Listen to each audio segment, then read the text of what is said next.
Good evening and welcome. We're 1 minute late, Mike. It's pretty much a miracle we're here at all. Right, let me see who's in the chat. Oh, Jonathan, you were first. Good evening, Jonathan. Hello, Graham. Hello, Deb, Kim, Carl. Oh, soggy in Devon. That doesn't surprise me, Graham. I went to Devon once. Actually, I went twice. I think it rained pretty much all the time I was there. It's pretty wet up here. It's that drizzly yuck. Not been the best week for lots of reasons, but the weather in particular has been not good. But apart from that, how's the Christmas shopping going for everyone?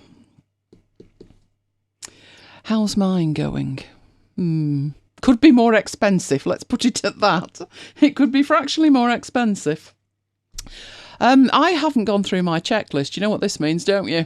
Oh, it could be very entertaining. Let's see what I've not done. I'm going to look at my checklist now. Hopefully there's not too much. Right. Oh, a rain river. Interesting. Oh, Graham, don't say that. We're sandwiched between the River Mersey and a lot of what they call brooks. Luckily, it's been okay, fingers crossed. Hello, Neil. We have had a few severe weather warnings and flood alerts yet again, but we are still not too bad. I won't say more than that, not too bad. Right, where was I? What was I doing? What day is it? What month is it? A round of applause for that. Oh, 4, 5, 6. Oh, not done 7. I'll go do 7 quickly. I won't tell you what 7 is, but it's the one I didn't do last week. Who can remember what I didn't do last week? Zoom. There we go. That's what I need to do for that. Then I can put a tick in that one. Right, have I done that? Have I done that? Have you done that? Oh, no. No, don't need that. So that counts. You might be wondering why I'm doing this after we've gone live. All will be revealed. It's been a bit of a week. And I've done that and I've done that. Right, I'm good to go. Excellent. Oh, Kim, that's so sweet. Our fur baby, we should have pictures of this, and we would have, but I'll explain. Our fur baby was given, when she arrived, a clutch of toys. There was 2 pigs, which we call Pinky and Perky. There was, what else is down there, Mike? There's a rubber bone. You've got a dog, you've got to have a rubber bone. Oh, and Foxy. She took to Ollie's fox toy, so we bought her one. She's not touched it since. But in amongst these toys, there was a squeaky chicken. It's probably about 12 inches long and is a rubber squeaky chicken, as you can imagine. A naked chicken. And it squeaks. And Maya wasn't overly bothered with squeaky toys, to be honest. But we thought, we never know with Lola. Anyway, she squeaked it once, looked at it, and left it alone. And we thought, well, fair enough. You know, she's more into the tug toys. I have no idea, but about 10 days ago, 10 days ago, she suddenly took to this chicken. She started carrying it everywhere with her and squeaking it incessantly, which is quite charming for the first 5 minutes. But at 2:30 in the morning, she's playing the 1812 on the chicken. And I'm not joking. I had to get up and confiscate it. I had to put it in the wardrobe, which is where Chicken stayed till the next morning. Then Chicken was released from his incarceration. But she's played with it every day since. So literally for like an hour during the day, I'm working away and she's down there playing away on the chicken. So I said to Mike, we've got to get another chicken, because if anything happens to this chicken, she's going to be distraught. So I did my usual and I went on Amazon. Let me see if I can show you what I found on Amazon. Let's get it up quick. It's in there somewhere. I know it is, but I'm not quite sure where. Let's see if I can do that. Fabulous, fabulous. Love it when something works. Which is the first? So I go to Amazon looking for a squeaky chicken. Can I find a squeaky chicken? No. But what I did find was this. Let me share you this.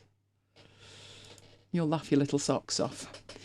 They sell chickens in a 15-pack. I looked at Mike and I said, well, 15 chickens might be quite handy, but not all at once. So I'm hoping that's a supply of chickens for the next 10 years.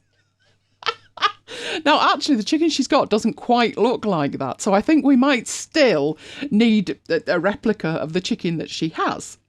Alternatively, I could buy, and now actually they're only 6.3 inches, Mike, and the other ones are much bigger. Oh, it's a 10-pack if they're bigger. She might quite like that for they're scary, aren't they? I mean, they look... Am I allowed to say, Mike, that the faces on those chickens look a little bit like a sex toy? Too late, I've said it now. So, 10 chickens for Lola. I don't know what on earth possessed her. She's just not been interested in it at all for 2.5 months. And all of a sudden, it's the best one ever. I'm not getting the 15-pack, Jonathan. No. And I reckon, with 4 paws and a mouth, she could play 5 at a time. Oh, they all tune different. Tune, Graham. There's not much of a tune involved, I can assure you. What I didn't realise I could do, but now I know I can do. The cameras that we installed, that I showed you the install of, the NetView security cameras. Well, obviously there's one trained on her every movement. You can actually, from a phone, even remotely, press record. And the recording, because each one of these cameras has got a card in it, an SD card, but the recording can be started remotely and stored on your phone.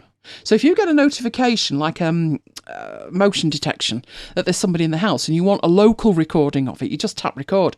So what I've taken to doing is, as she's playing away merrily, I've pressed record on my phone and got some video of it. So one that I sent to Mike, he wasn't in the same postcode again, was one, and he looked at the timestamp and he said, was it 2:38 in the morning? And I said, oh yes. That was when I decided I'd had enough and chicken had to go to bed. So it's been a fabulous week, she said, squeezing her poor, sad, tired eyes together. Let's move chicken out of the way and let's get Keynote up. Those chickens are scary. What I'll do is I'll get a picture of Lola's chicken. It doesn't look like that. Lola's chicken isn't quite as yellow, and certainly the face does not look like that. I'm wondering if you're supposed to put treats in it. Now I'm going to, and it says squawking. That doesn't bode well. That's pretty much what this thing sounds like. There's a lot of noise involved. Anyway, let's get the presentation up. Although, well, you'll see. You'll see when we get going with the presentation. All right, let's get it going. Woohoo! Right, it is Friday the 20th, isn't it? Because I've lost all track, so hopefully that's right. Now, you know what we do next, don't you? We put up the slide of what's coming tonight. And that's what's coming tonight. And you think we're joking? As I say, all will be revealed. Now, HD. If it has not automatically put you into HD, lower right-hand corner of your video box and you will find a HD cog. Make sure that you are in HD. Now, I need to get past all of that and get onto this bit, which we always do. The week at MacBites headquarters. We get lots of mails from you telling us that you really appreciate the week at MacBites headquarters. Yeah, this week was going to be a week and a bit, because last week's was a YouTube premiere, if you remember. So you had no idea what was going on Friday. What I'm going to have to do, however, sadly, is bump all of that to our very special Christmas Eve show. Now, the reason for that is, there is a very good reason. We have a very big favour to ask of you. So I hope you are all ears. Now, I'm a laugh a minute, but I'm deadly serious at the moment. So this is a big favour that we need to ask of you. Could you please cut us some slack tonight? And there is a very good reason for that. There's a very good reason we were 1 minute late. This is Mike and Mike's dad. And Mike's dad was a laugh a minute, as you can see. The two of them are bopping away there to, what was the song? Thank You for the Music. Thank You for the Music. Thank You for the Music from ABBA, which was one of his dad's favourite songs. And if you're a long-time MacBiter, you probably know what's coming next. Unfortunately, Mike's dad was diagnosed terminally ill earlier in the year, and we've had a heck of a December. And he died the other day, and today we've been at the funeral.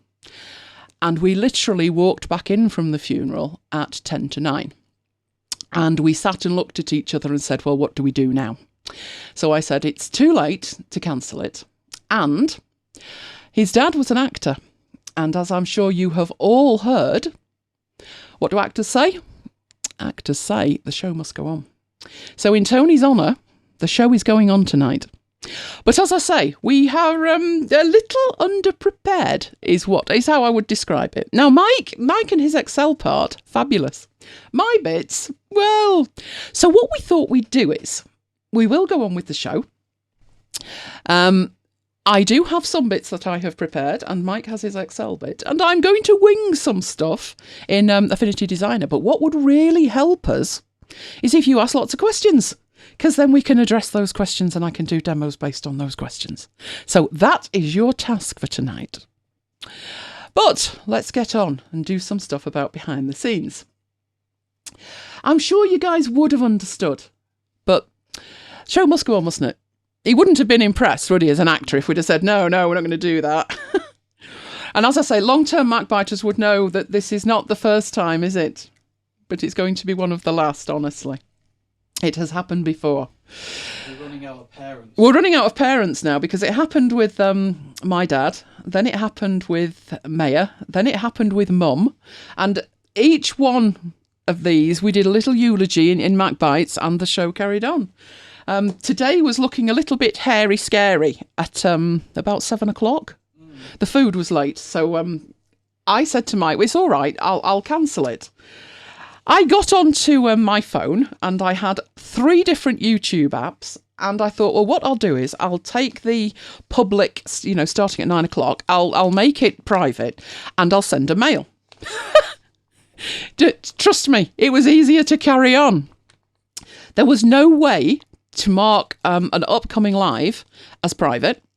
Could not get through to the settings on iOS at all. Couldn't even open it up in a browser and do the stuff there. There was absolutely no way. Mike's looking at me and saying, no, you just tap there. So I said, well, do show me. And there was no way. The second thing that would have been a problem was actually sending a mail. There was no way to do that on iOS. So I said, leave it. This is like 7 o'clock. Leave it. It'll be fine. I said, we might get back yet. And as I say, we walked in at 10 to 9 and here we are. So we're going to get on. Right, behind the scenes. You know that we use Wirecast for these shows, which is heckishly expensive, unfortunately. But some of you have written and said you'd quite fancy doing one. Anyway, Wirecast is 25% off through to the end of the year.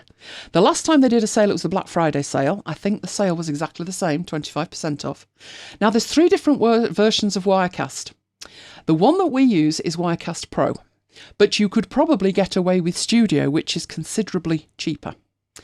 If you only ever intend to stream to one location, that's what Wirecast 1 is for, and that's the cheapest of the lot. However, and you can upgrade between them. But the thing to think about is with this, because it's not a cheap piece of kit, you can take maintenance on it. I think it's compulsory. I vaguely remember them doing that to me last year. But the idea is it's basically a subscription service after you've paid for the first year. And the good news with that is you're then only paying £99 a year for the Pro version. So whereas Mike and I would get a bill for about £600 every 18 months, every time there was a complete point update, we took this maintenance out because I couldn't get it out of the card. And then I realised what they were doing. They were basically going to charge you an annual subscription for using it after you'd made your initial purchase. But it's worked out really well. I'm now onto Wirecast 13. The last one I paid full price for was Wirecast 8.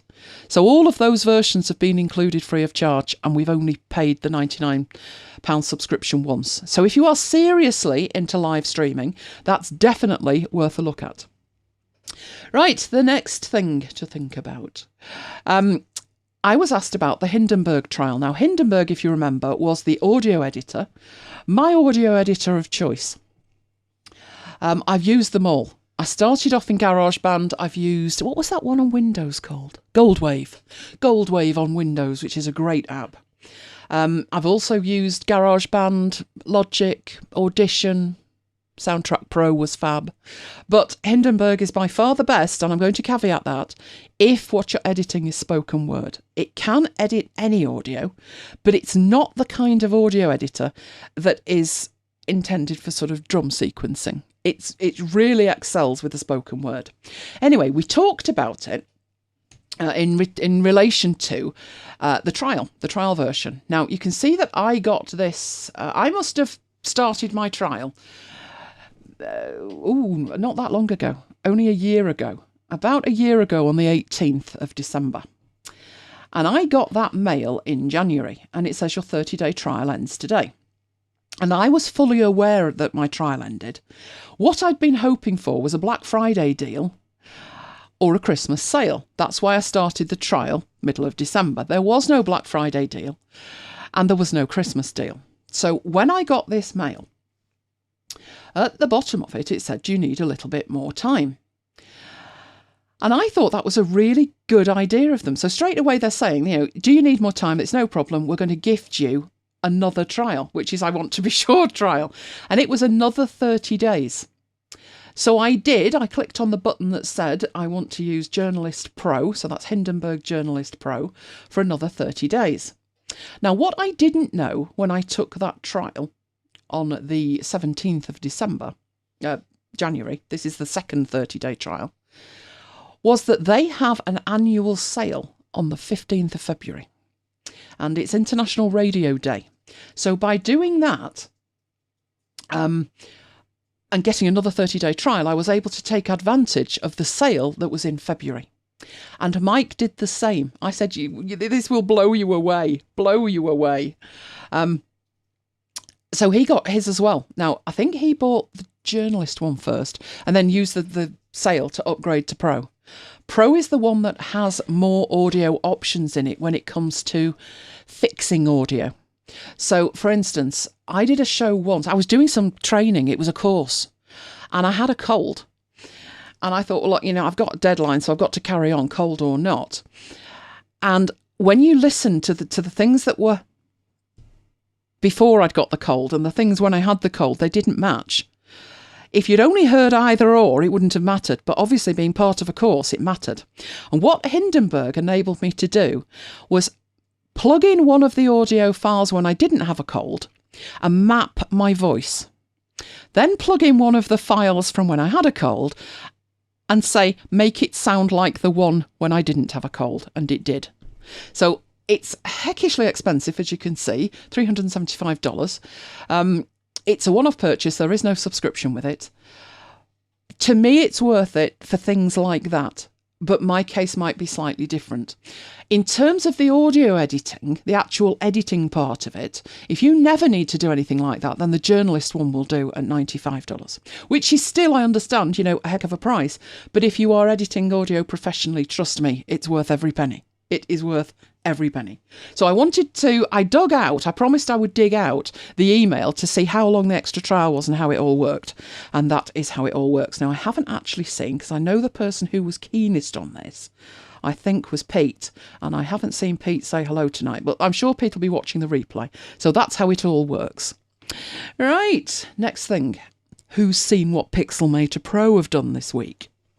They've put out an update. Now, Pixelmator Pro is the version of Pixelmator that works on the Mac. Now, that might sound like, well, of course it does, woman. But there's so many different versions. There was original Pixelmator, which was just for Mac. And then they brought out Pixelmator for iPad. Then they brought out Pixelmator Pro for Mac. And not long after that, they brought out Pixelmator Photo, which is for iOS. Now, both Pixelmator Photo and Pixelmator Pro have both moved away from the original ideology behind Pixelmator. They've moved to a kind of more automated machine learning kind of thing. And that's what this update is all about. So you might wonder, that's the icon they've been using. They're calling it machine learning super resolution. Love that. It's like superheroes. This is what that actually looks like in context. That's the feature they're really pushing with this. I'll just answer that question from Neil. It's on my to-do list, Neil, but obviously December, in fact, most of November and December has been chaotic. But I will get round to that, I promise, and I will send out an email when I do it.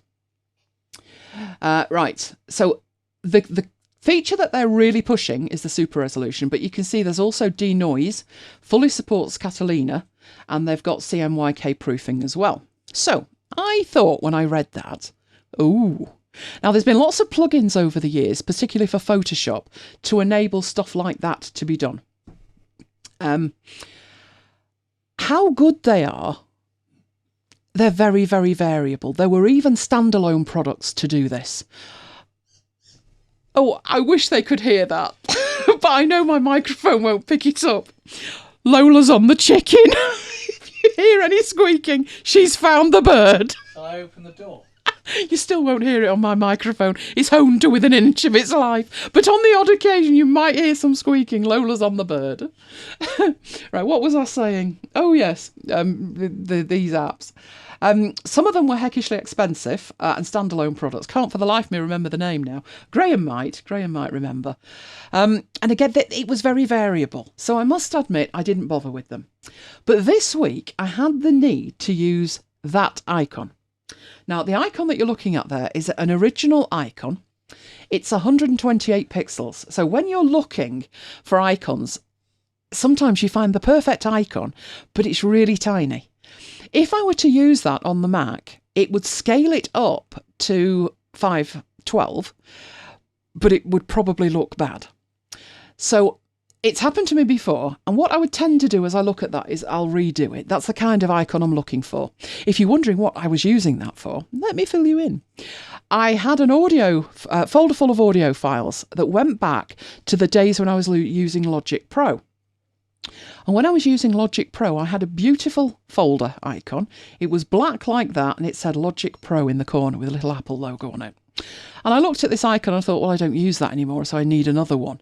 And I thought, I don't particularly want a Hindenburg one. I just need one that is... Mike's laughing his cotton socks off here because the dog is going crackers with that chicken. I just need one that represents audio. And I found that one and I liked it.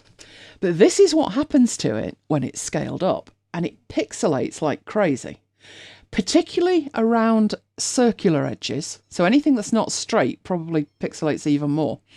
On the diagonals at the top, that's really bad. Now, that size is 512 pixels, but how it was scaled was just in Keynote. I literally just took a copy of that slide and made that image 512 pixels. This next one was scaled, that one, so I'm showing you the difference. It's slightly smoother on the edges, but in a very fuzzy-edged kind of way.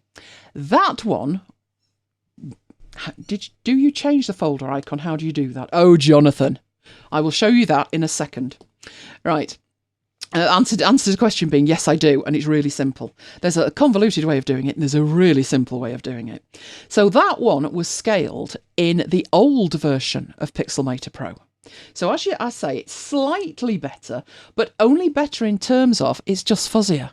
Other than that, there's no improvement at all. The next one is the new version of Pixelmator.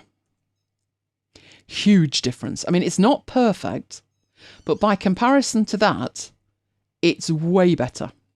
That's what it looks like. I've cut it down the middle, so you've got like one circle on one side and half of the other one. I think that is a massive difference. Now, I've given it something quite tricky there in that it's an icon and, you're really focusing on the icon. If you could think of that as an image, it could definitely make a much better job of scaling an image. So it's all based on the machine learning of it. But apparently the most important thing is, how do you do that? Right, well, what I've been doing, why I had the need for it, I've had lots of, now Finder's misbehaving. I'll go over to the other one, there we go.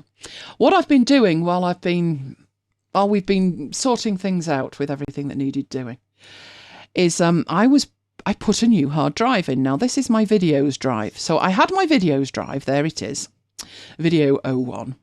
And you can see there's 2 terabytes available. That drive is 5 terabytes.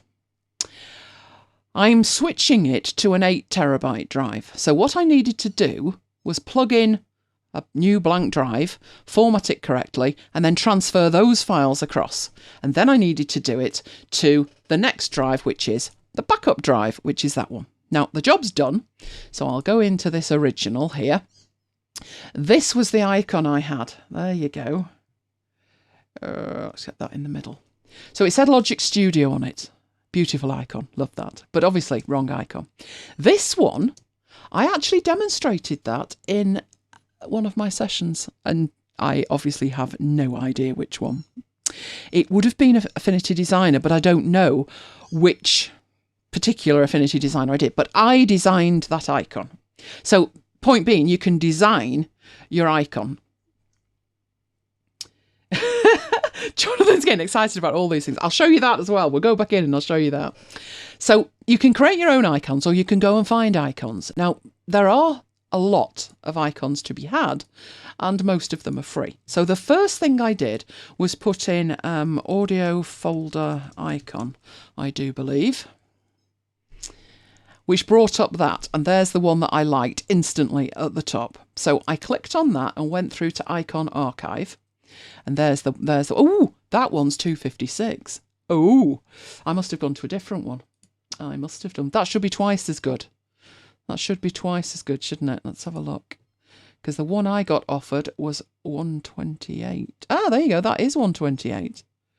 Why are they doing that? Well, that's the one I used. So that's where you can get icons from. And you can use any of these icons. So all of these down here with music, video, pictures, whatever. Let's say that video one there. I mean, this isn't going to be the best size, but we'll take it. So you've got options as to what format to download it in. It doesn't actually matter. You might think you need an icon file, but it doesn't actually matter. So I'll download the PNG. There's the PNG. So let's pop that into there. So at the moment, it's just a PNG file in there. I'm going to make a new folder. So this one's going to be audio, isn't it? What have I got? I've got audio projects. Let's have audio files. There we go. If only I could spell. There we go. Right. Well, the first thing to know is, if you already have a folder like that one, you can take an icon from it and put it on another one. It's really simple. Best way to do it so we can see it. Let's make ourselves some space. This is the folder. So if I bring up the info, it's giving you a preview of what the icon looks like, and obviously you can see the icon there. And if I do exactly the same with that one, you can see that the preview is the proper icon and the proper icon is up there. But do you know that you can just click on there? Now, normally you see a kind of blue halo. I am not seeing a blue halo, but I can show you the blue halo by clicking on the other one. Blue halo. It could well be I can't see the blue halo there because it's taking up every pixel of space. But that tells you it's selected. So we'll go back and we'll click on that one and hopefully it's selected. This is the really arduous bit, Jonathan. Brace yourself, and Kim. Copy. Go over to the other one. Paste. You're done. How easy is that? I love demos that are really easy. So it's that simple. Now, there was an application that I used to use years ago for this, and it's called Fast Icons, but don't get excited. It's not been updated since 2005, I think. There is not much chance it's ever going to be updated. So the ability to just copy and paste them is awesome. Now, this one here. That file, if we bring up the info on that one, you can see although the preview is giving you a preview, it's previewing the contents of the file. And when you look up here, it would actually, if you copied that, copy what you see, right? So you don't want to be doing that. So the way I tried it, let's try it and see if we can get this to work. Right, in there, if we Command and A and Command and C to copy it, and we go over to our audio files and we make sure we've clicked the icon and we paste in, it pastes whatever is in this case, a PNG. PNG works best. It's got transparency in it. But you've then got that icon, which has just come from a PNG, representing your folder. So I do that all the time. Let me have a think. My MacBites drive actually does that. If I do that, that's the icon that represents the entire drive. So, yeah, absolutely you could.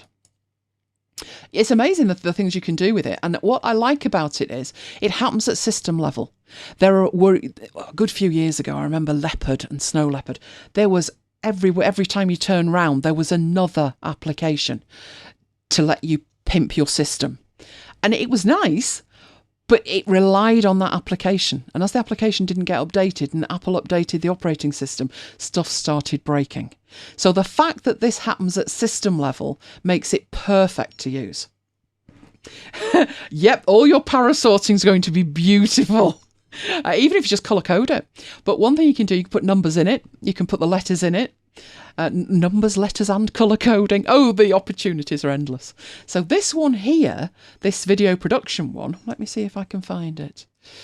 Affinity Designer. Let's have a look. Luckily, I do think all my stuff is in one place, she said, hopefully. So let's do an O. And shall we try for documents? Would documents be a good one? No, not this, Mac. Where have you gone? No, in here. Documents. Out of there you come. Right, let's open Whodaspot and find it that way. Let's get that out of the way so I can see it bigger on the other screen. I've just shrunk my screen down, so obviously none of the windows look right at all.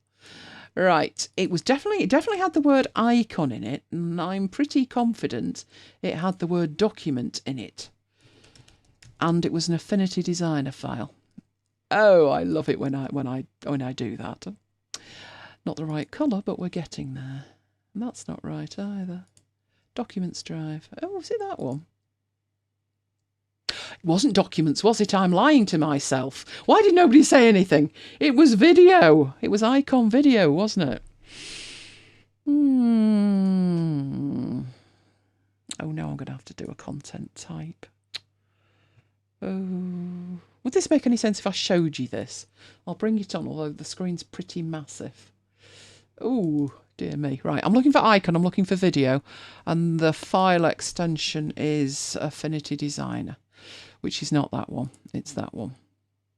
No, that's not what I'm looking for. So maybe I didn't call it icon or video. Do you know what? Humour me on this and let me use the document one. Document, which I did. There we go. Documents drive. And there's two of them, and I don't know why. Is one in a backup? They're all over the place. Google Drive, that'll be one. Right, let's open that. That'll do. This is how I did it. My Documents drive had an icon for years, and it was tiny. And it started to look really rough. As the operating systems have improved and got newer, the icon size has gone from originally it was 20 odd pixels to 10,024 square. So what I did was make these things. This was my reference, and these were what I made from them. So if, for instance, I wanted a red one like that, you can see down here that the canvas size is 1024. So I select that and do a command and copy to get a copy of it and put it there. Obviously, I've already designed the icon, but basically it's just shapes. It is just odd shapes.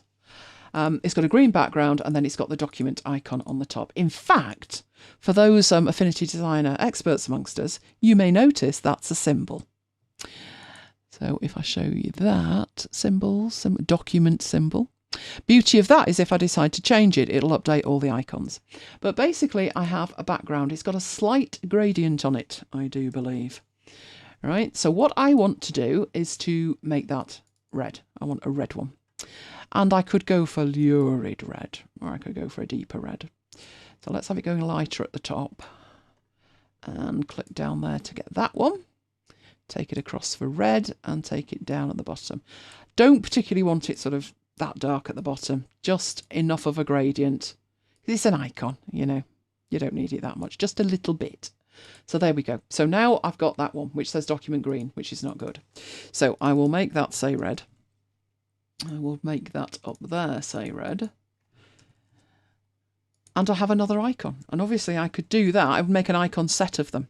I think originally I had my documents as blue and I had the MacBites documents as orange. But now I've got this red one, which could be backup. Could be backup. I tend to make my icons for backup drives red. So that's a nice icon that I should probably already have had for my backup drive. Then all I need to do is export that one. Why does that say red and green? Because I changed the word document, didn't I? Can you tell I've not had much sleep in like the last 2 months?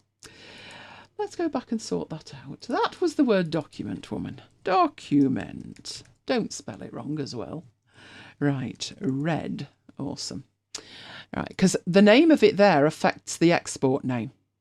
And then all I need to do in here, it's already set to export at 1 times, which is 1024 square. So let's just export the red one. We won't bother with the other ones. Put that on the desktop. No, on the desktop. Let's agree where we're putting it. On the desktop. And we'll lose that. I wonder where my original of that went. I had to unmount a drive the other day. It could have been on there. That's where I'll say it is. Right, so my icon's on the desktop. There it is. And I can just apply that to any folder. So if I was to go here and make a new folder, let's get rid of you. We're finished with you. And this one is... I have got a problem with this. It's not selecting stuff on the desktop. No, you're not, are you? But will you let me rename it? That'll do. Right, so this is my documents backup. There we go. That's the icon. So because it's a PNG, I'm going to open it, Command A, Command C. So select all, copy. Use that. Get the information up of that one, which it's thinking about. And paste. And it's that simple. So many moons ago, that was a black art. And like I say, you needed applications and it was horrible. And you were relying on those applications. And if the application failed, it didn't kick in. Everything went back to blank. And it really threw you. I used to use them fairly sparingly. So people are saying here, like, you change a lot of them. DMGs, it's perfect for that. Absolutely. Although I did have an app that made DMGs. And what it did was it enabled you to build like a home page for them. But yeah, it's perfect. Anything that you want to identify, really. Once you get into doing this for one thing, you'll be doing it for all of them. Trust me on that. Obviously, with those ones, I made them the right size. But if we think about this one over here, this one was quite small. It doesn't actually look bad. You can see on the desktop now, that is the PNG. That is actually the folder. So although it gives you no indication, it's like a folder. It's like a folder. Now, if you're not artistic at all, there's things you can do. Let me show you, what's it called? Is it icon? Image to icon. We love image to icon. Fabulous app. Quite simple. Oh, there's an update. Dare I? No, remind me later. Let's not be clever. It's quite inexpensive. It's under $10. But basically what you can do with this is you drag and drop an image. Now, that one's square. That might not be the wisest thing I've ever done, but we'll try it anyway. You drag and drop the icon onto it. And then what it does is apply that icon to different backgrounds. So if you wanted a folder with the square on, you've got that one in the centre. That one's dark. I use this one quite a bit. What I intend to do with that MacBites one is use the MacBites logo and put it on a drive icon and then use that for the drive. You've got your pen drive icon, your SD card, document full, so it shows you the whole thing, which is a bit, yeah, it's a bit doubled up with that one given what the actual icon is. But you can even make document icons for a file type or an archive icon, a booklet. Oh, you can go crazy with this. It does give you some for free. I've got a purchased version, so it gives me these extras. DVDs, cases, Blu-rays, CDs, all sorts, music. It's actually vinyl there, so you could make a little cover. I used that. It was for a demo, and I can't remember why it was something to do. It could have been a demo that I did of how to...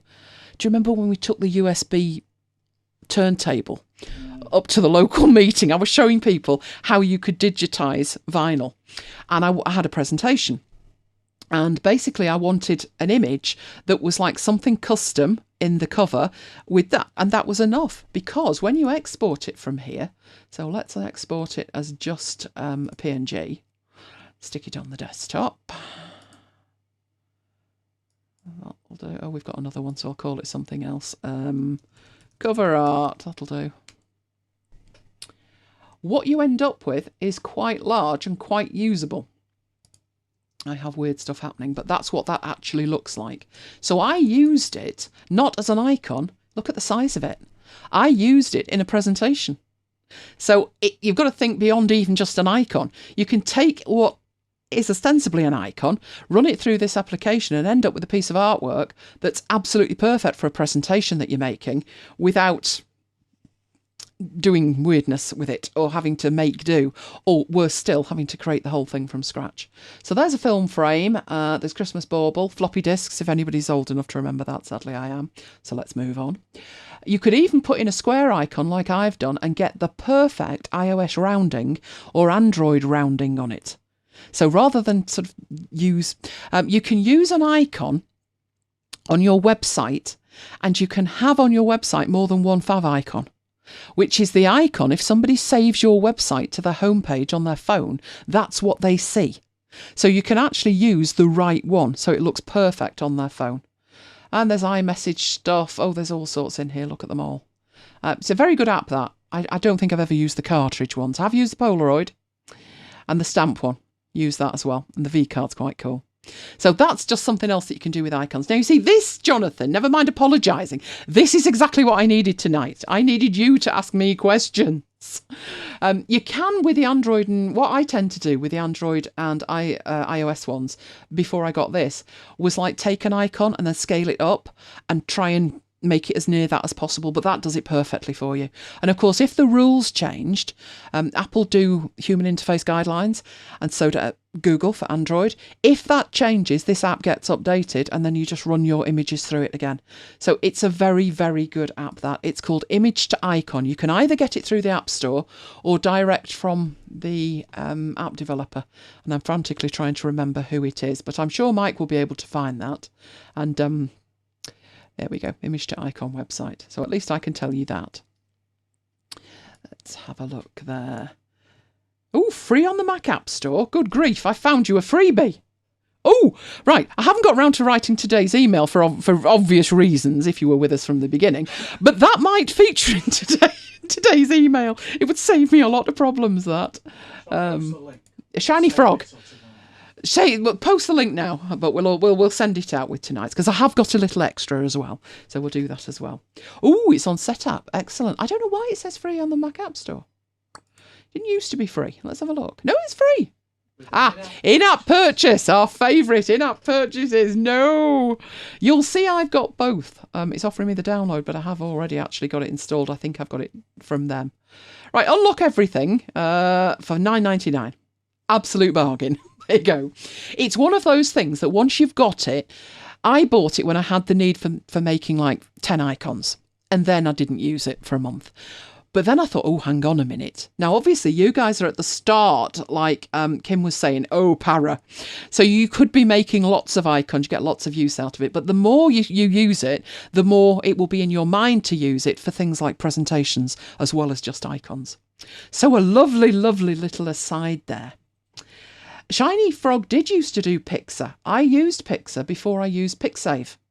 I think their problem was, let's go out and see it. They actually sent a mail out because I was on their mailing list, and it just wasn't cost effective for them. But you'll see they are the people behind Bear. And Bear has been a cash cow for them, never mind a cash bear. So really, I think all of their efforts are now going into Bear, which is a fantastic app. It doesn't work the way my brain does, sadly, but it is a beautiful, beautiful app. I have used it. I have got some notes in it.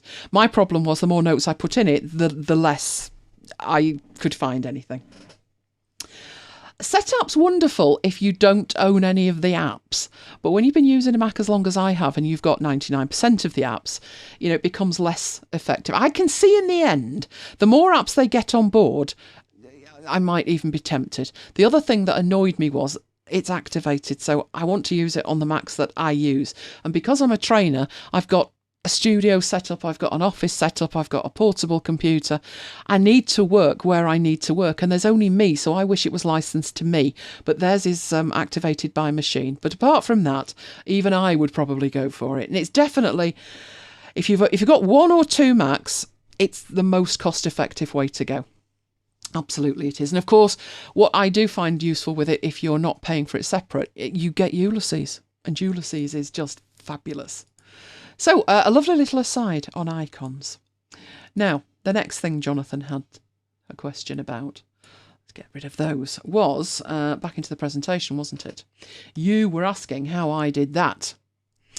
It's far more manual than you would imagine. Are you thinking there's a magic wand I can wave at it? Oh, would that there were.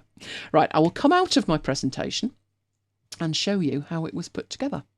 Right, what I did was, I have the, that one was, let me put what these were, because I did start doing that, look. Right, that one is 500 resized in Pixelmator Pro pre-machine learning. And the other one was post-machine learning. Now, sorry, Jonathan, it's all a manual thing. But it's not too tricky. It's just using something that's there in possibly a way that you didn't anticipate. Right, so what I did with these, I'm thinking what's the best way to show you this? Because obviously for me, when I do that, if you look at those icons, they are perfectly lined up. How did I do that? Right, well, let me show you by taking this. Right, so I would start off with that. So I would import, I would make a new slide. So let's actually do that, new slide. And I would start off with that by dragging and dropping it in.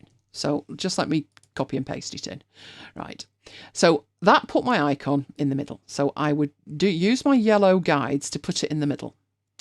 Now, then, of course, I would have the next one, which is the post-machine learning edition. So let me just do that by copying it. All right, let's assume that I paste that in and it lands here. It's not right. Well, I can just guide it across the top of the other one and make sure that it's lined up properly, which it now is. So I've got 2 of these. I've got the before and the after. Right, good evening, Simon. Now, the line that was cutting the 2, that's simple. Oh, don't get lost with which one's which. Hang on. Let me put this in. Ah, my head's all over the place. So let's make sure that we know exactly what we're doing. This is the demo for Jonathan. Right. So I've got 2 icons there. The fuzzy ones at the back and the clear ones at the front. But it doesn't matter which way around you do it. Now, the line's really simple. You know the line's simple. Dead simple. So go get that. It puts a line in, which you can drag up to the top. Use the shift key to keep it straight. Get it up at the top, drag it down. If you in any way unsure about scaling it, dead simple. Put in a 0 there and make sure it's 720 pixels and it will cover the screen. Next thing to do with it is just format the line. So make that line bigger. Think I had it at 5. And obviously I wanted it white. Now I have a white line. Now, no, it's not as simple as just doing that and boom, you're done. No. So we'll just leave that to the side. What you need to do, you've not missed Mike's marvellous monologue. No. He only comes for you. You're not missed Mike yet. Right, so this on the top, I need basically to move it out of the way. But just moving it won't give you the comparison that Jonathan's after. But any image at all. So I'm going to try it on this one. So this is just one icon. Any image at all, you have your crop tool. Change how much of an image is visible. And what you do with that is just hide it like that. And half the image disappears. You can go back in and edit that. So you could do that, couldn't you? And if there was an icon behind it, boom. Right. So if I do that, no, hang on, not right. I do that. And set that back. It's not letting me set it back. There should be a reset on that. Right. I'll do it the other way then. Let's set that one back. There we go. So that's reset. So let's go on to our demo one. And all I need to do is hide the first bit. All right, so get the crop tool and pull that back to where you want. Now, first thing I did was that, and I pulled it back halfway. And you could see the difference. So if we have a closer look at that, you can see the difference. One's much fuzzier than the other. But it didn't line up too well at the bottom. And my problem was I really wanted to cut that in half and those two at the bottom.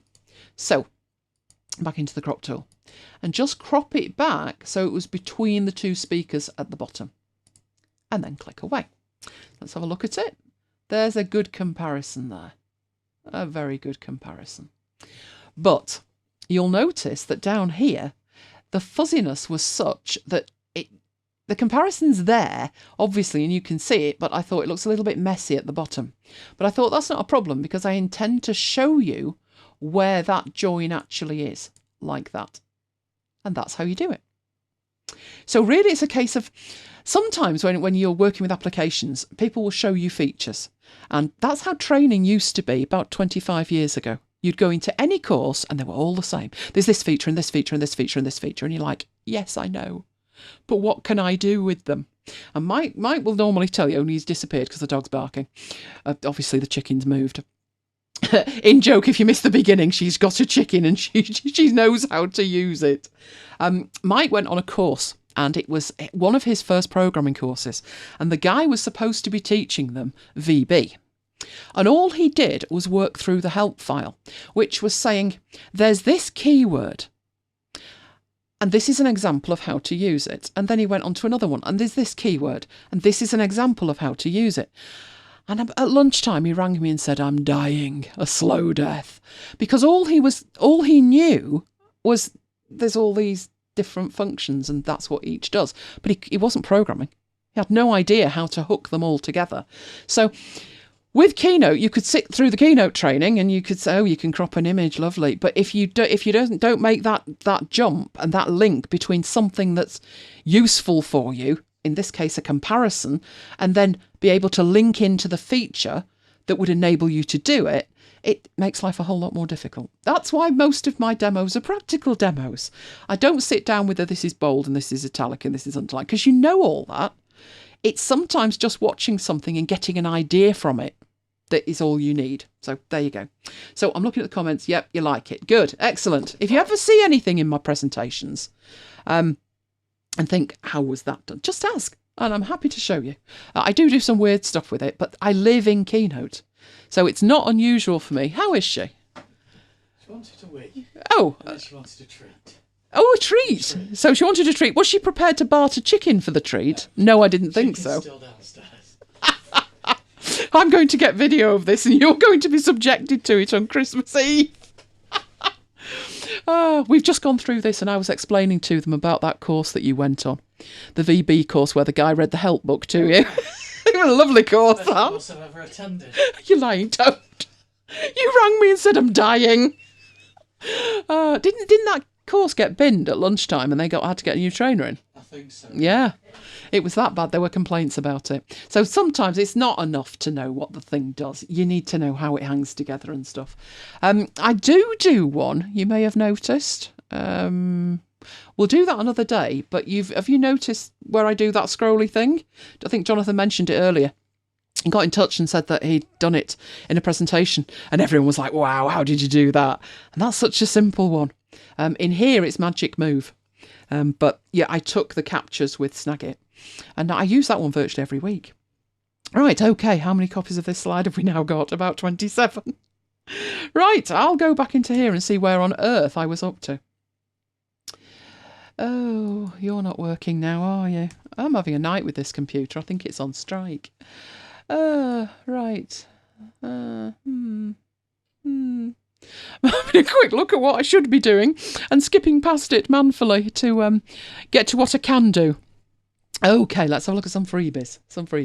One of the freebies, this is the freebie that we've done in After Hours, that the mails, the Advent mails that people were like, want. We've talked lots and lots about Divi. And actually, Tracy contacted me on Twitter, and I've got to get back to Tracy. Did I mention being busy? she said, and I didn't read this until after I'd sent it, but she said we could do with a Divi 101 in after hours. And I thought, yeah, we could do a Divi 101. But what I didn't, then I read the next tweet, which she sent about a couple of hours later. And one of the freebies that's been in the MacBites Advent thing is this. And it was a course at Udemy. Let's see if Mike can find the link, because I'm staring at the link. It's quite happily sat here in Keynote, which isn't used to neither man nor beast. This was a course that I found on Udemy. I've got a course on Udemy. Let's see if you can go and find that. This is how to make a WordPress website, but with Divi. Now, the one thing I'll say about it is it does say 2019 and it is very new, but it doesn't cover all the features of version 4. But it is 8.5 hours training on Divi. So that one was definitely worth going to get. I think it's still available free. I'm hoping it is, but Mike's gone off to find it for me and prove the point. Yeah, I've got another thing there. But basically, it's a free course. Don't know if you're aware of Udemy. It's a platform that lets people host courses. So you create an account with Udemy rather than an individual instructor. And then once you've got your Udemy account, you can use that to access any number of courses. And there's a whole lot on there free. They are either free permanently or sometimes they come on offer for just 24 hours. A course goes free. So that's why I don't know if that one is still free, but Mike's finding it for me. In fact, he's gone back to the mail to find out where the mail was. Why don't you just go to Udemy and search for the course, Mike? That would have been way quicker. I can actually read out the URL if you like. udemy.com/course/how-2-make-a-with-step-by-step-step-by-step-2019- Don't know why the news at the end. Oh, it's in the title, so that's where it's come from. So that's a course that is well worth getting if you are in any way interested in Divi. No, it said new. Who did it? Is it 8.5 hours? He's found one, but it's $20. Oh no. I've got a couple of courses on Skillshare as well, but Skillshare are not nice people. Trust me on that, they are not. My experience has not been good. They don't have the range. They've just actually rebranded, Deborah. They are intent on trying to take over Udemy, I think. My experience with them as an instructor has not been good. I'll say that much, it's not been good. But courses-wise, I did notice if you let your subscription lapse, they offer you 40% off for a year, which is worth having. Worth knowing that. But yeah, I find a lot of their courses a bit, what's the term I'm looking for? Arty-farty. They tend to be more project-based, where you're making something, so very maker-oriented, which is fine if that's what you need. But in terms of more practical stuff, I think Udemy has got the edge on it. The difference, of course, is that Udemy are selling the courses individually, whereas Skillshare, it's a subscription for a year and you access all you can eat. Those two are the main two, to be honest. They are the main two. But yeah, they do have it is good value because you can just watch and watch and watch. Quality-wise, pretty variable. It depends on who's done the course. Udemy, as you can see, it's interested that the course here, where's my pointer gone? The course creator, it's actually very small. So if you are Udemy and you look at that page, it looks like it's an internal course, but these courses are all created by individual course creators. So if you watch one and think that was fantastic, and you go back to another one and think, oh, I want to learn about X, there's nothing to say that the quality is going to be the same in terms of content, presenter, organisation, or anything else either, because they all are individuals. What Udemy have tried to do, they've gone through different things with creators to get to a point where it's very homogenous. So there's just that little line that says who created the course. You'll notice it says created by rather than course tutor, which you may see on Lynda. Lynda.com as was, which is now LinkedIn Learning. But LinkedIn Learning is very similar to Udemy in terms of there's all these courses. and they're longer courses, which the Skillshare ones tend to be quite short as well. Whereas the Udemy ones, they have to be a minimum of 30 minutes of video, but often, as you can see with that one, 8.5 hours, that often they are much, much longer. Skillshare, it doesn't make sense to make a course that long because people can watch all they want. So you're actually better to put out shorter pieces, maybe 30 minutes, that show something very, very specific. So one of my courses on Skillshare is about script. Did I put styles on there? I think I did. But there's a very short course on using the scratch pad in Scrivener. And it's just focusing on one thing. Now, you may get away with that on Udemy, but on Udemy, you would be competing with people who would put out an 8.5 hour course, all you can eat Scrivener. So it's very different. If you want to touch on something and you're not sure whether you want to invest money in a course, and you've got a Skillshare account, go the Skillshare route. Just give it a try. Horses for courses, just depends. It's not set up for progressive learning. That's what I found with it. It's very much, now I can use that, or now I know about this. But it's not really, sometimes you'll find that someone will put in a level 1 and a level 2 and a level 3, but not often, and it's quite fragmented.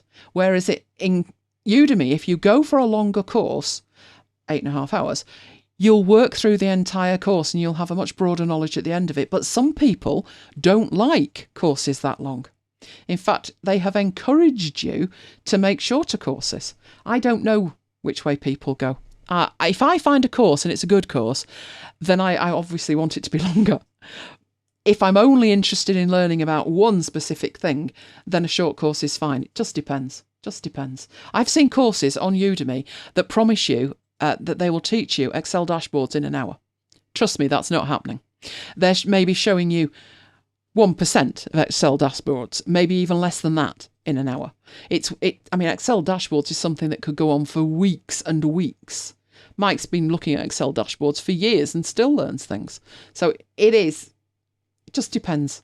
Read up what's on there, read the reviews, make your own mind up as to whether it's any good or not. But if you go to Udemy, one of the search categories that you can use is free.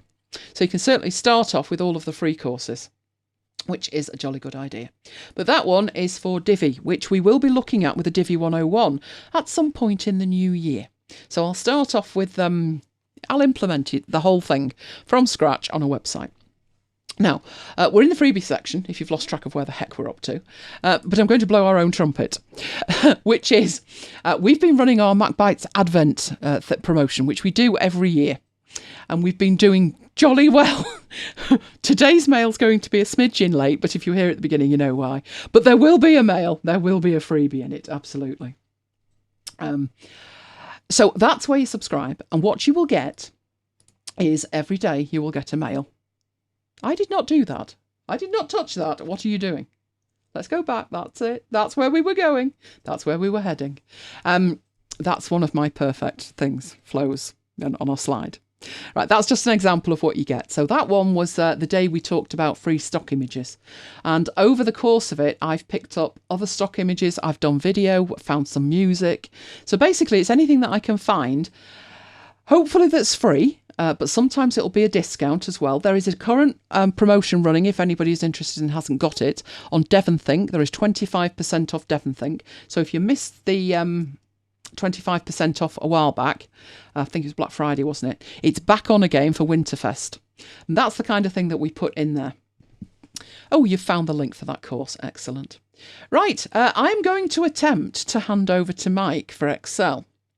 But given that I started this thing about 1 minute to 9, and yeah, let's see if it works, eh? Let's see if it works.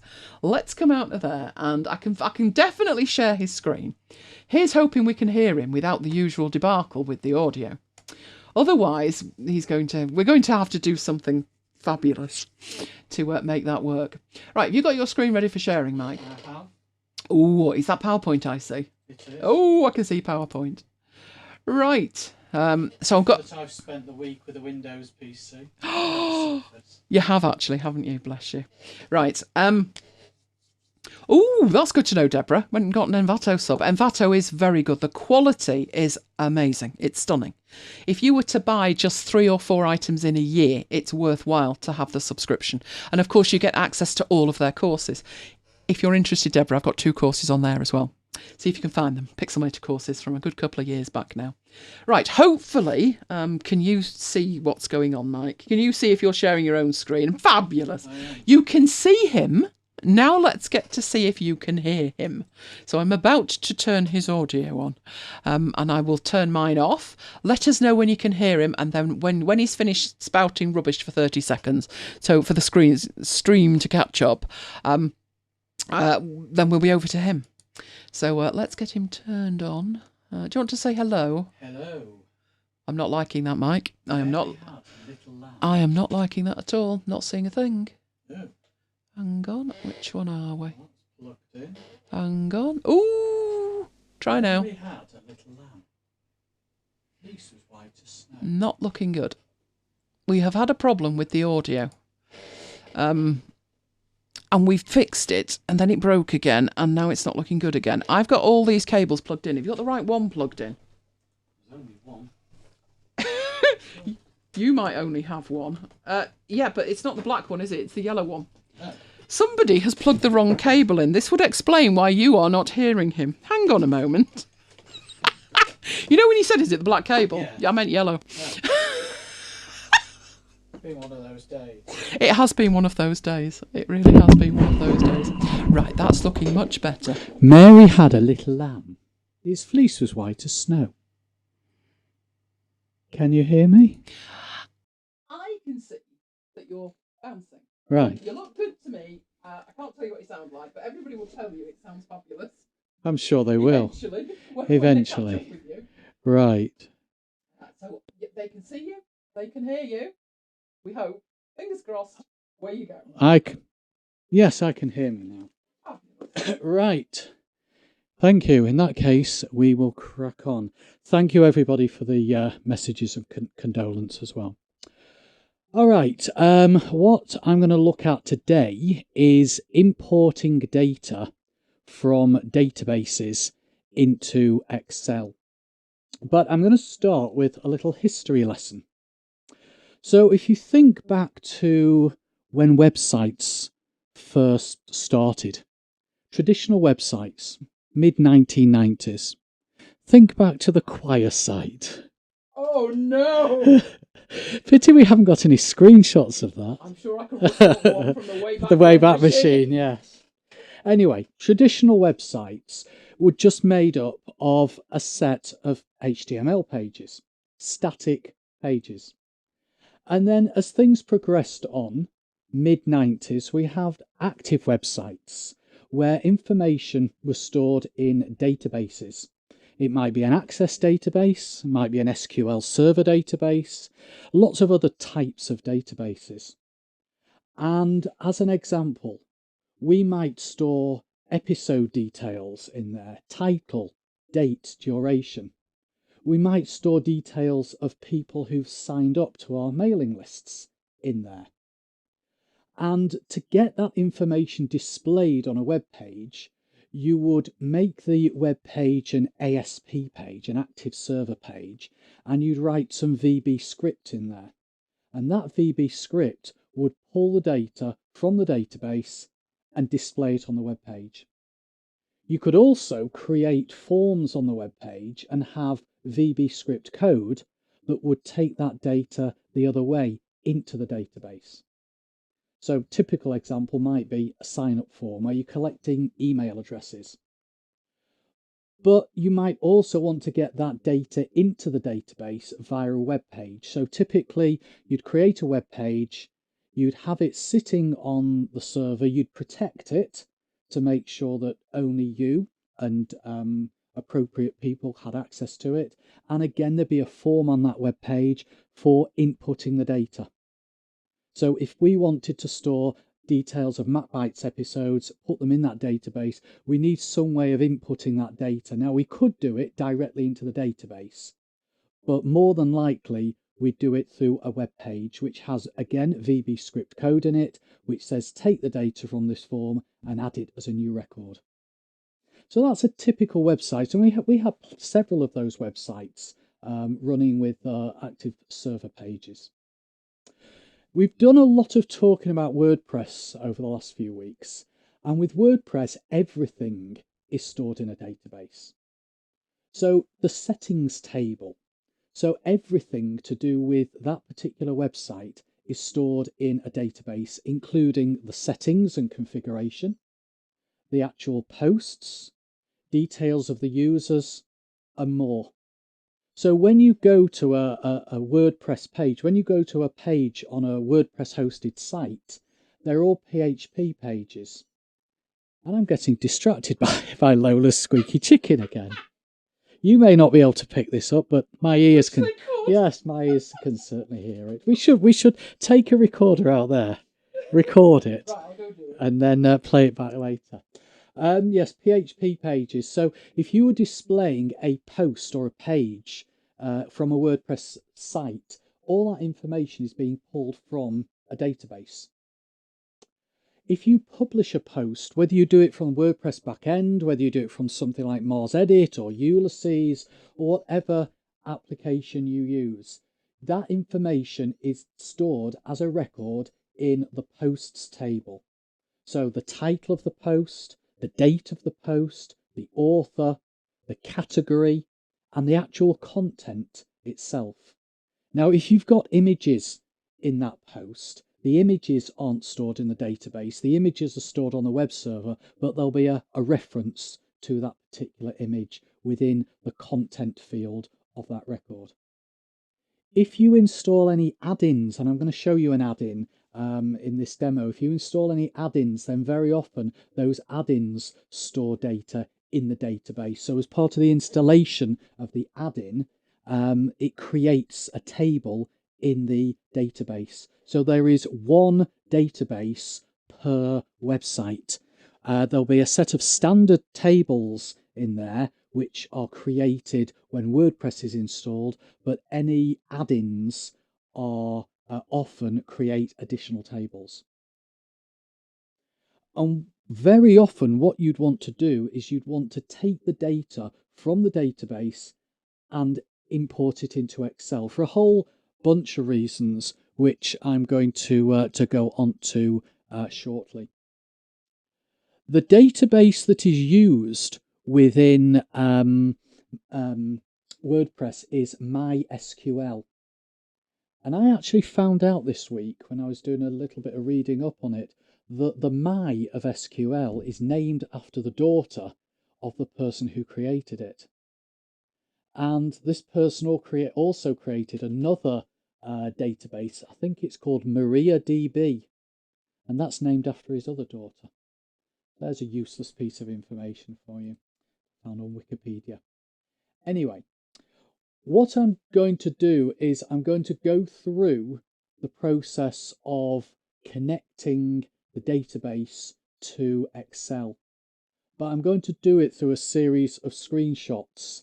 The main reason being, if I did it live, I would end up exposing usernames and table names and database names, which I want to avoid doing. So I've taken a whole bunch of screenshots to talk through the initial process of connecting the database to Excel. And then once I've gone through those, I will do a bit of a live demo in Excel. Okay, so the first thing you would do if you were in Excel is you'd go to the Data tab, you'd then go to Get Data, you'd go to From Database, and that will list, as you can see there, all the databases, the database types that are supported. So I would choose From MySQL Database. Then it would ask me for the name of the server and the name of the database, which I would need to know. If you were in a work environment, you'd need to get that information from your database administrator. If you were in a WordPress environment, installing it on a personal website, that information would be given to you when the database is set up. Then you would use, you'd have to enter in your username and password. So you'd have to use your login credentials. Those are the login credentials for the database, not the login credentials for the WordPress site. Then it would display a list of tables from that database. And as you clicked on one of them, it would give you a preview. So you choose the table that you wanted to import into Excel, and you'd click on the load button at the bottom. Actually, don't click the load button, click the arrow next to the load button. Select load to. Then you choose how you want to import the data. So let's say we want to import it into a table. We can either put it in a new worksheet or an existing worksheet. It's all gone quiet downstairs.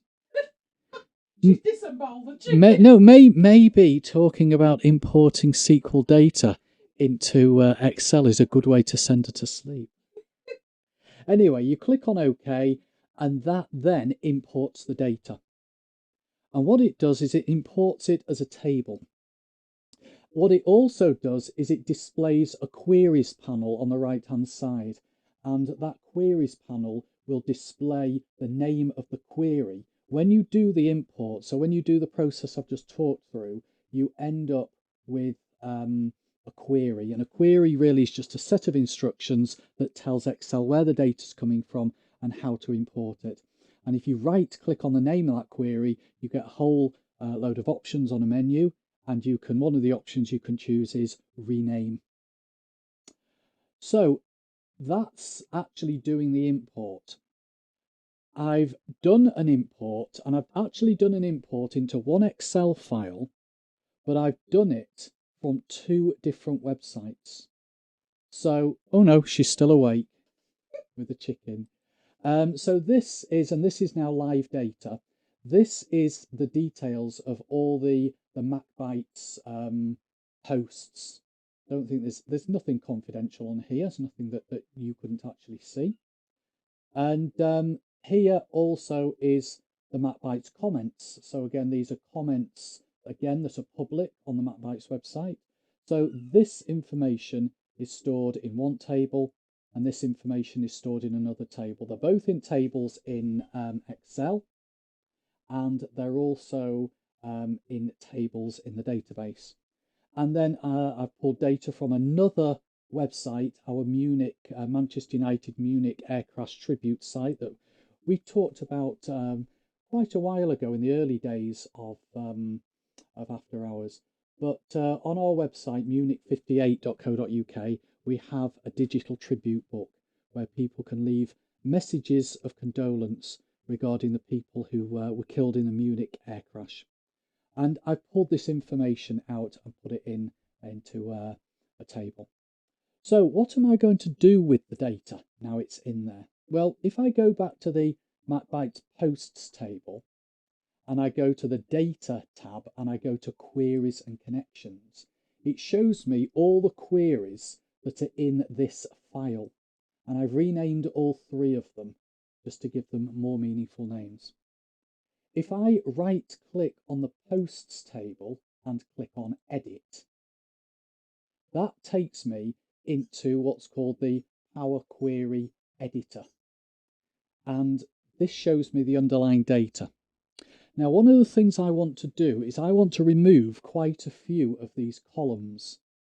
For what I want to do with this data, a lot of those columns are not relevant. I can hear that. Elaine will explain what she's doing shortly, but it's to do with the squeaky chicken. So what I'm going to do is I'm going to click on Choose Columns and choose columns again. This is off the Home tab, choose columns. And what I actually want to do is keep the ID, which is the post ID. So every post on the MacBites website has got its own unique ID. I want to keep the author, I want to keep the date, and I want to keep the title. So I'll click on OK. What it's done is it's created a step, and that step is basically an instruction telling it to manipulate the data. people use this query editor for all kinds of things. So when you get data in, it could be from a database, it could be from a CSV file. I know that few of you have talked about getting data from CSV files. I think Paul talked about it last week.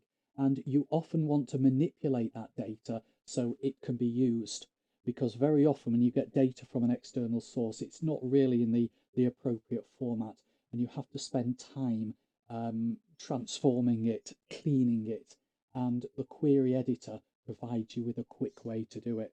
I know you can do it in Excel just by deleting the columns, but if you had to do this on a repeating basis, then this is a much quicker way.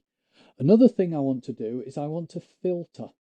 And I've just realized that I need to bring back another column. So let's go back to choose columns.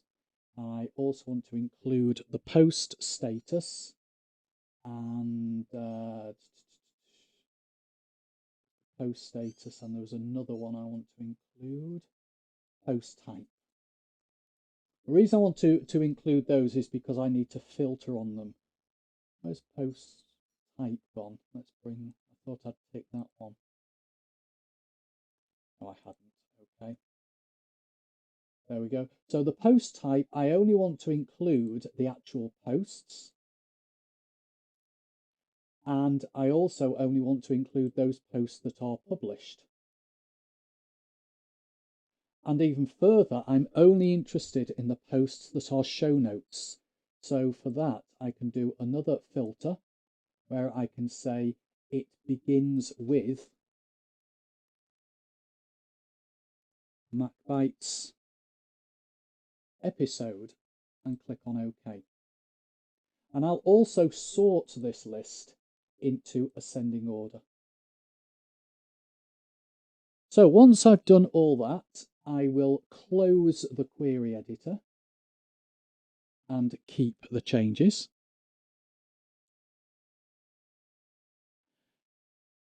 What it should do, there we go, it's done a refresh. Now I'll do a similar thing with the comments. I'll right click on the comments, I'll click on edit. And there's only certain columns that I'm interested in. So again, I'll go and choose which columns I want to keep and which columns I don't want to keep. Any changes you make here, by the way, have no effect on the underlying data. So I want to keep the post ID because I need to link that to the actual posts table.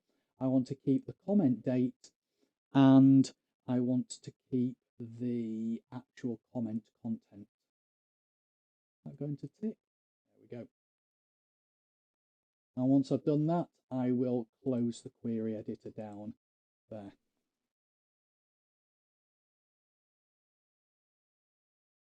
So what I will do now is I'll go and create a pivot table. In order to create the pivot table, because the data is in two separate tables, I need to use Power Pivot, which we looked at a few weeks ago. So first of all, I'll go to the posts table and I will add that table to what's called the data model using Power Pivot add to data model. Is she going to be doing this at 2:30 in the morning? She will do if it's not confiscated. Yes. I have to confiscate it. Then go back to the MacBites comments table and do the same thing. Add that to the data model. Once I've done that, I will go to the diagram view and I'll create a relationship between the two tables, linking the post ID to the post ID, like that. And then I'm ready to create my pivot table. And I'll create my pivot table on a new worksheet. So I'll insert pivot table, use the data model as the source, click OK. And then I will drag in the post title into the rows section. And I will then drag in the comment also into the post title. And what I should now see, what I need to do also is drag something into the values section. That will do. And what I now see is all of the comments that are associated with each episode. So that's one thing you can do. Let's look at another thing you can do. Oh, the other thing I will mention is that if you need to update the data, all you have to do is right click anywhere in the data and select refresh from the menu.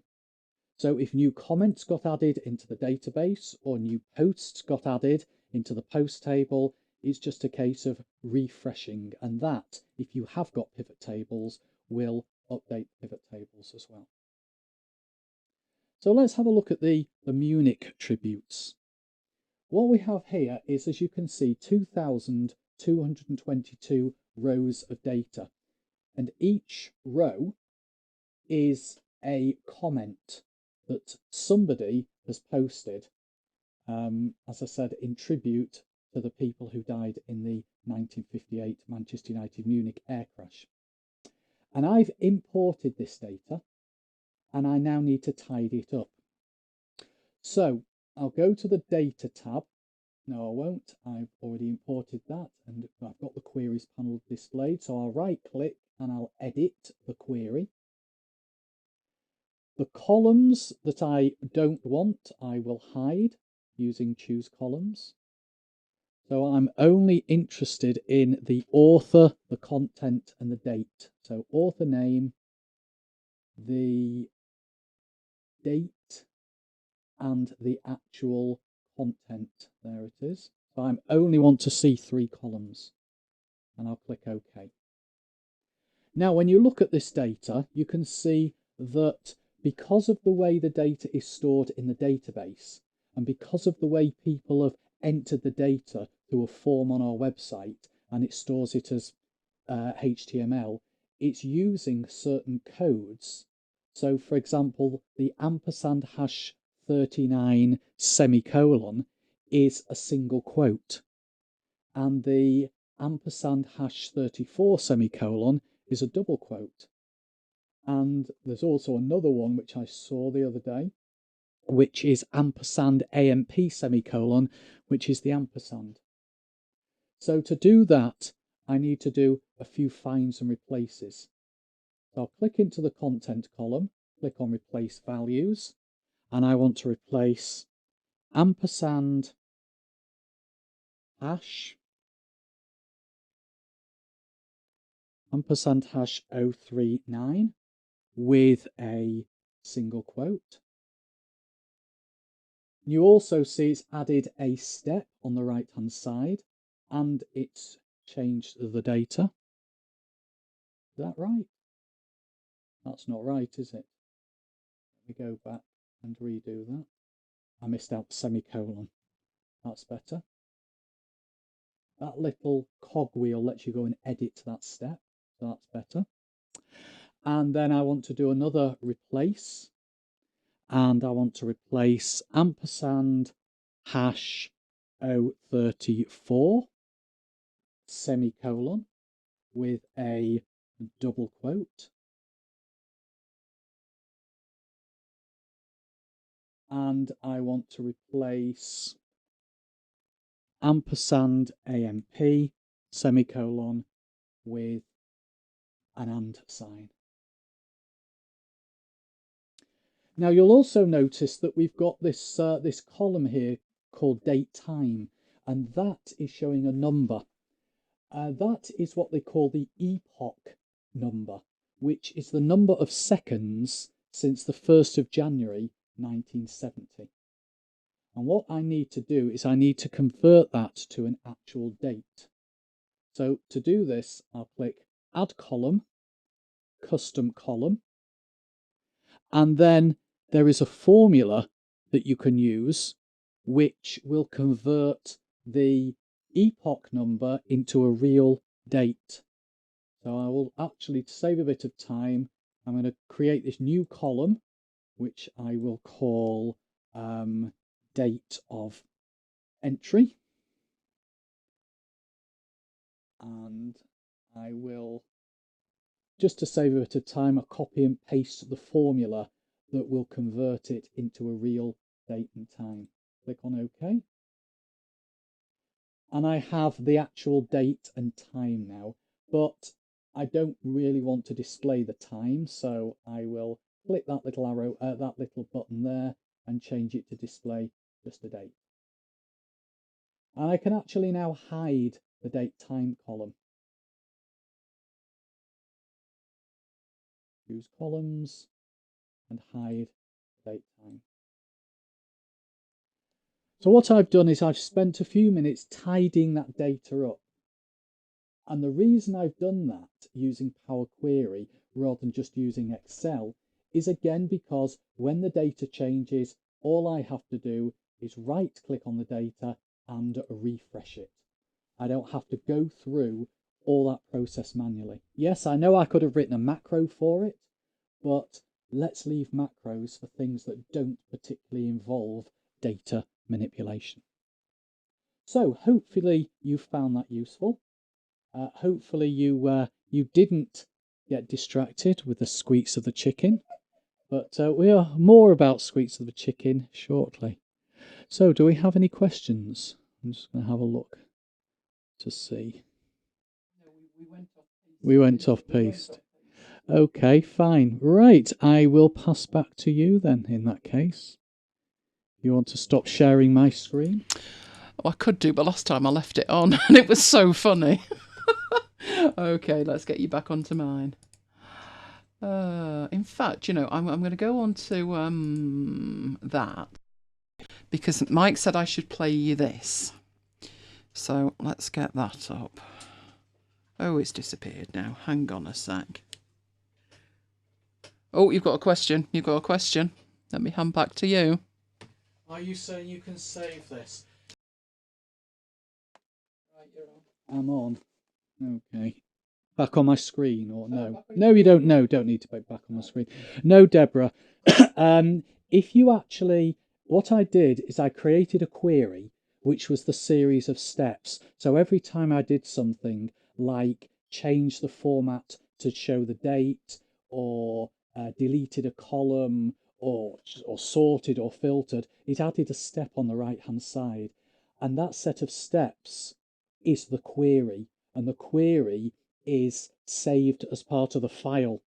So if you, I didn't actually save the file, but if you just save the Excel file, that query gets saved with the file. And that means that if the data in the database changes, all you have to do is right click on the data in the spreadsheet and refresh. And that will pull in, not only will it pull in the data, but it will go through those steps. And that is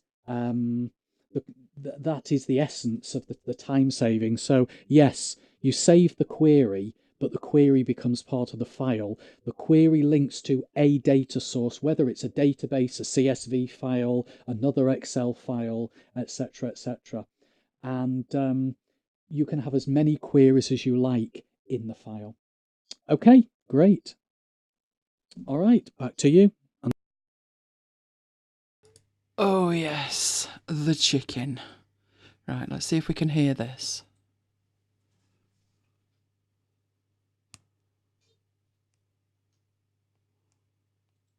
I'm not hearing much. Oh, hang on.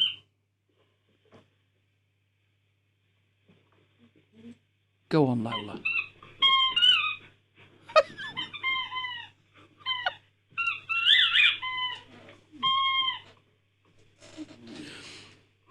You see, for 5 minutes, it's fine, isn't it? Try that at 2:30 in the morning. Not quite so much fun. She's dragged the chicken upstairs now. Do you want to come in and say hello to everybody? Do you want to chun her and talk? Hello, babe. You can say hello. Oh, you've gone all shy. Oh, dear. We'll put a picture up of you later. There you go. There you go. Right, let's get back to my screen. There we go. That was weird. And let's get back into there. Okay. Right. This was something I came up with. I was watching a video and I thought, hang on a minute. The video I was watching was to do with InDesign, and I thought, I wonder I wonder. Oh, we haven't got any seagulls. We do have seagulls not far away. In fact, Michael, laugh at this. The first time I went to Liverpool was to the Liverpool One Apple Store opening. And obviously Liverpool's on the coast, nobody told me. And they've got seagulls. And I thought, but this is a town centre. And it sounds like the beach. Funny story. But I always think of that whenever I go there. Yeah, I had a video of Lola and we were playing it and she dashed up the stairs. I think she thought there was another chicken in here. I foresee 15 chickens in my future. So this idea for the demo came from this concept in InDesign. And it's not something I've ever seen demoed in Affinity before. I've seen it demoed in Affinity. Well, people have talked about it in Affinity Designer, but just like we were talking about earlier with Keynote, sometimes it's like, yes, I know I can mask. And you don't join the dots with what that actually means, what that could mean for whatever it is you're creating. It's a concept of I know I can mask. So I thought I'd do a bit of a weirdy demo about masking in Affinity Publisher. So let's get Affinity Publisher up. It came to my mind in relation to Affinity Publisher because I was looking at the InDesign one. I then thought, I wonder if I need to pass that round and do magic beans with it, but apparently not. So let's get a new file up. I do not want A3, I'll go for A4. So let's say it's some kind of brochure that I'm thinking about, maybe an 8-page brochure. So A4, pretty much everything's going to be set correctly. I want it portrait, 300 DPI. I want facing pages because it's going to be some kind of brochure. I've been through all this before, so you know all about this. An inch margin all the way round, whether you want a bleed or not. Haven't put a bleed on, but if it's going to print, it's going to need a 3mm bleed. And we're good to go. So that will just give us a blank page, which is all I'm bothered about. Let's have a blank cover page here. So we're imagining that this is our brochure. I'm contemplating where my data is actually, because I did when Affinity Publisher first came out. Let's go right back towards the beginning and the demos and all. Demo. Office Summit. Is that, yep, that'll download. It's quite big, so it'll take a couple of seconds to download. This is one of the first files that I did. When it came out, I did a demo a couple of days after it came out. And what I put together was a brochure very similar to this kind of brochure that I'm looking at now. I think that one probably had more than 8 pages. Did I really? That would be very silly of me. Never mind. Let's do that and let's not go doing that. Right. So this was a brochure that I put together and I was using it to showcase all of the features that I could think of. And one of the things I did was make a cover. Now, obviously, to make that cover, what I did was used a gradient over an image. But I was reminded of this brochure. Gosh, we're heading into 2020. It's scary, isn't it? I was reminded of this brochure when I thought about what I could do with the masking, that it would have made a nice cover. So that's the kind of brochure that we're talking about. So let's say up here, not that one, our master. Let's go for this one. Right, I've got an image behind there. There was the image. That's literally just a mask on the top of it. So once you sort of start dissecting this, you've got a bit of text, you've got a frame, and you've got a logo. It's just how you put it together to make it into a cover. So, back in here. One idea that you see quite frequently, and in fact, you'll notice it in here. I used a grid system. If I turn on my grid system, you can see there's a grid system there that each one of these is 5 centimetres, or at least 5 little units. I can't remember what the units were that I used. But you've created this grid system so you could get 4 of them, if you ignore your margin here. And then these images, instead of just being randomly placed, they might look like they're randomly placed when you turn the grid off. You might think like, oh, well, I know they touch, but they're randomly sized, but they're not. It's all based on a grid system. And the reason that I'm showing you that is each one of these is different, but it could well be that you want one image behind multiple cutouts, if you will. And that was what came to my mind when I thought about, could it do this? Is this something it could do? So let's have a look at it. Right, there is a problem in that it doesn't do it in terms of there's a feature that I, like before when we did the Keynote one, that I can just select this, select that, and boom, put an image behind multiple objects. Doesn't work like that, but it can be done. So I'm in Publisher. You could always do this in Designer, but I wondered if Publisher could be persuaded to do it. So the first thing I'm going to need is an image to put in the background, and I have literally just downloaded one there. So let's bring that image in for a start. So it's a lot bigger than the page, but I might decide I want to move it there. Put it in the middle, so about there. We'll have it there. That'll do. Then we need something to mask it with.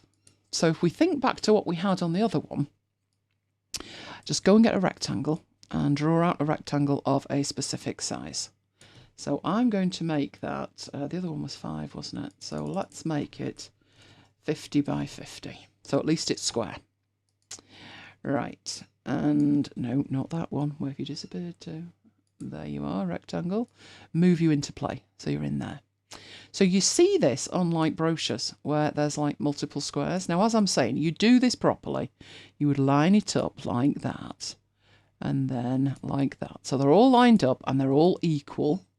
But obviously you don't particularly want to leave it like that, because if you do, then when you come to the masking, you're just going to mask the whole thing out. And that's not really what you want. You want to create an effect with it. So I'm just selecting these and duplicating them. So let's put them next to there. Hopefully that is aligned. You're going to be aligned. Come on. That looks about right. Now I need to select them all and then just get them in the middle. So I'm doing that with the layers over here, which would be far easier if I pulled it out and made it bigger. Right, and put that there. So, doesn't look great at the moment, but we're getting there. Right, so then you would need to take away the bits that you don't want. So let's take away some of these things, like that. And that one, and that one. So we have a pattern there. Now, the problem is, if you select these, in your layers over here, you can take the image, which is this image here, and force it inside one of these shapes. And you can do that very simply like that. So all I'm doing is taking the image, and while, if you look in the layers, all of them are at the same level. If you subjugate that one, so take the image and put it inside the rectangle, that's exactly what it will do. And you'll see a different part of that image being shown through the rectangles you've got, which is great. But you want to see the part of the image behind each of these shapes in each of these shapes. And you might think to yourself, that's no problem. It's really simple. All you should need to do, maybe, would be to group them. And now they're a group. And when things are a group, they get treated as one. If I move it, it's one. It's got one set of handles. It's one. So, technically speaking, we should be able to grab this image and do that with it, which is take it just over there. Let's see if I can show it you. You see that little line? The line can be out here, but if you move it in, you're going to put it under that group and just let go. No, it adds it to the group. Not great. And you move it around, it's going to take it above it, below it. If you did that with it and put it inside, it's only going inside one square. So what do we do about that? Anybody got any ideas? Because I looked at it and thought, well, I think there's a really simple answer to that. Oh, poor Kiva. Kiva's looking for a chicken. You know the 15 that Lola's probably asked Alexa to order? We'll send one. She's not having 15 of them, I can guarantee it. It does get old when trying to sleep, Jonathan. Fast, believe me. I left her with it the first time. I thought, she's having such a good time with it, I'll leave her with it.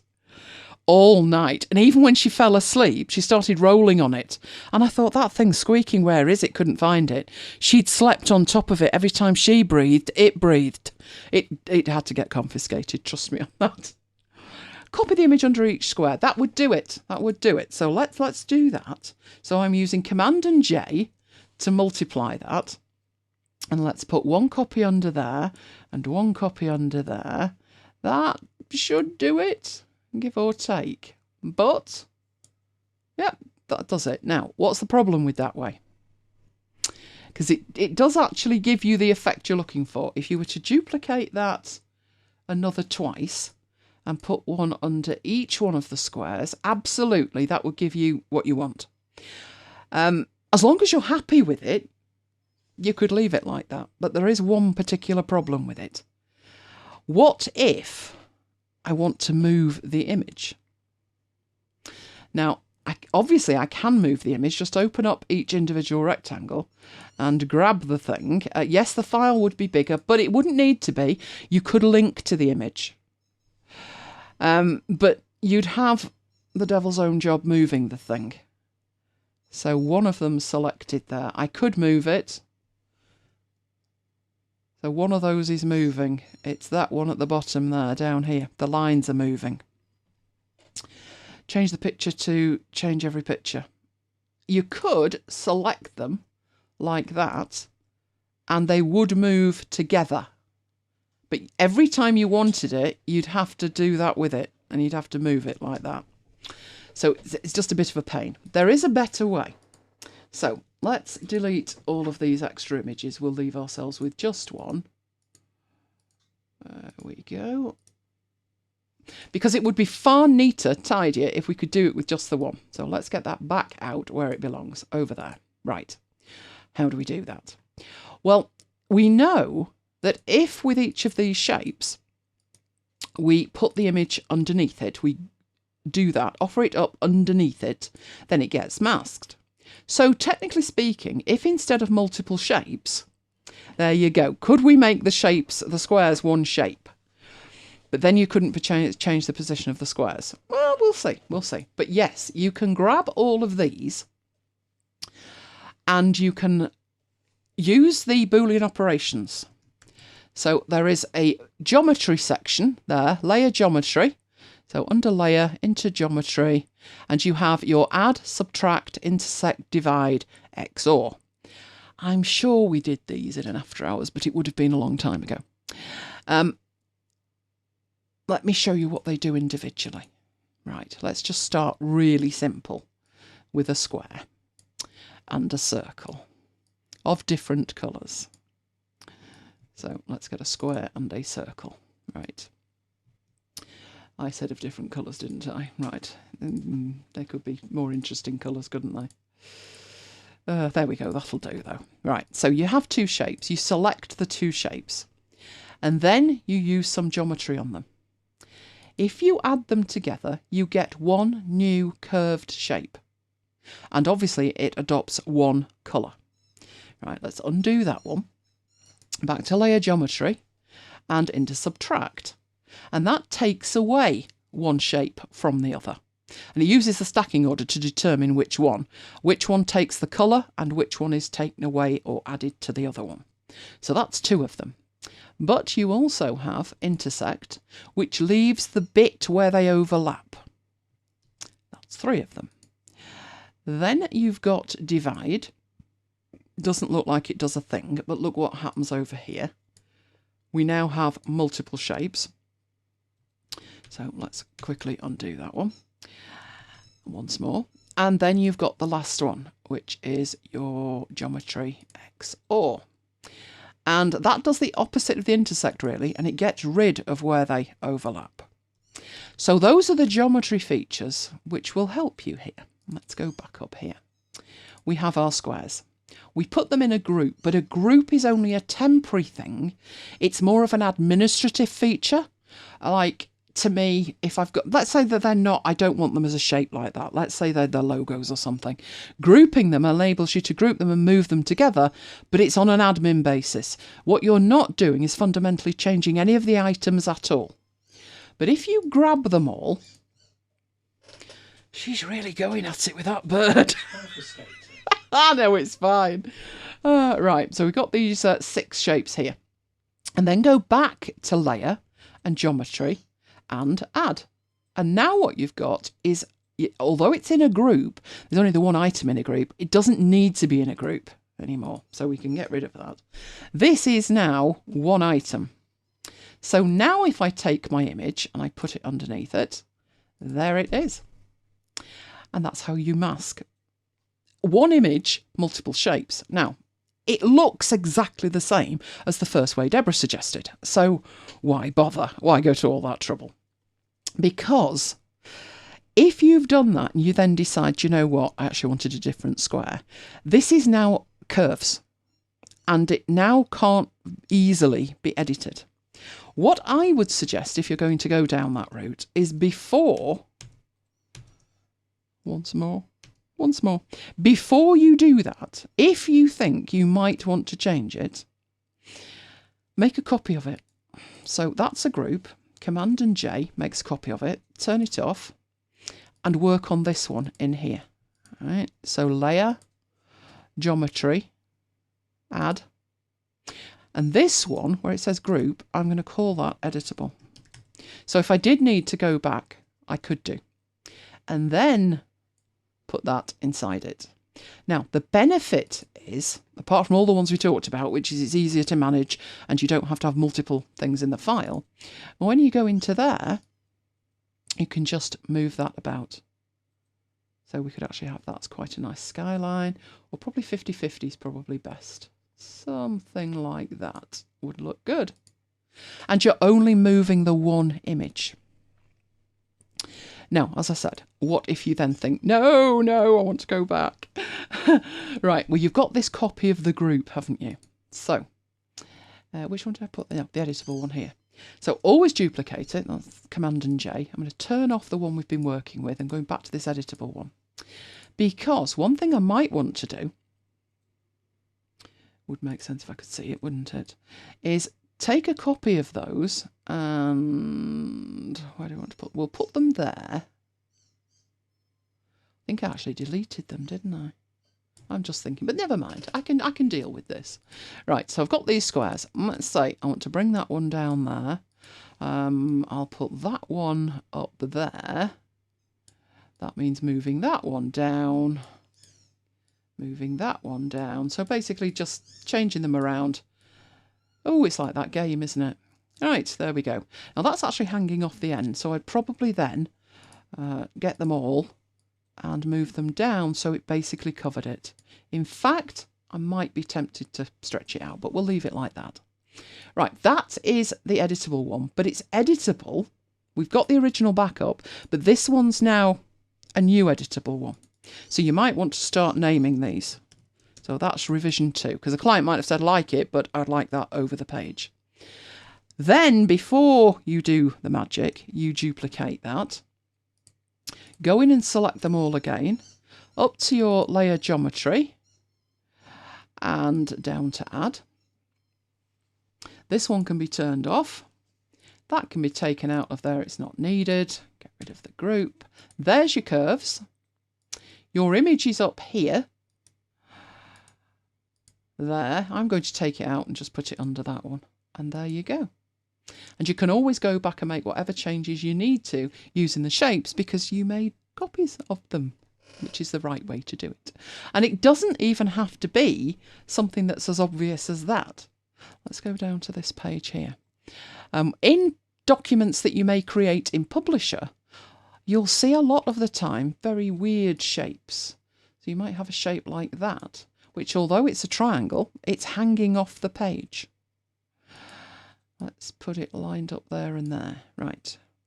Do shapes have to be touching to use geometry? No, they don't. So if I have that shape there, and I duplicate it and turn it round, right, and I put that one up there, so I've got the two shapes. Oh, you know what might work nicely with that? I've had an idea. Right, let me get that out of the way slightly. That would work pretty well. Right, if I take another one of these and put that over there and line that up, we've got quite a nice page there now. Now, that one, and that one aren't touching at all.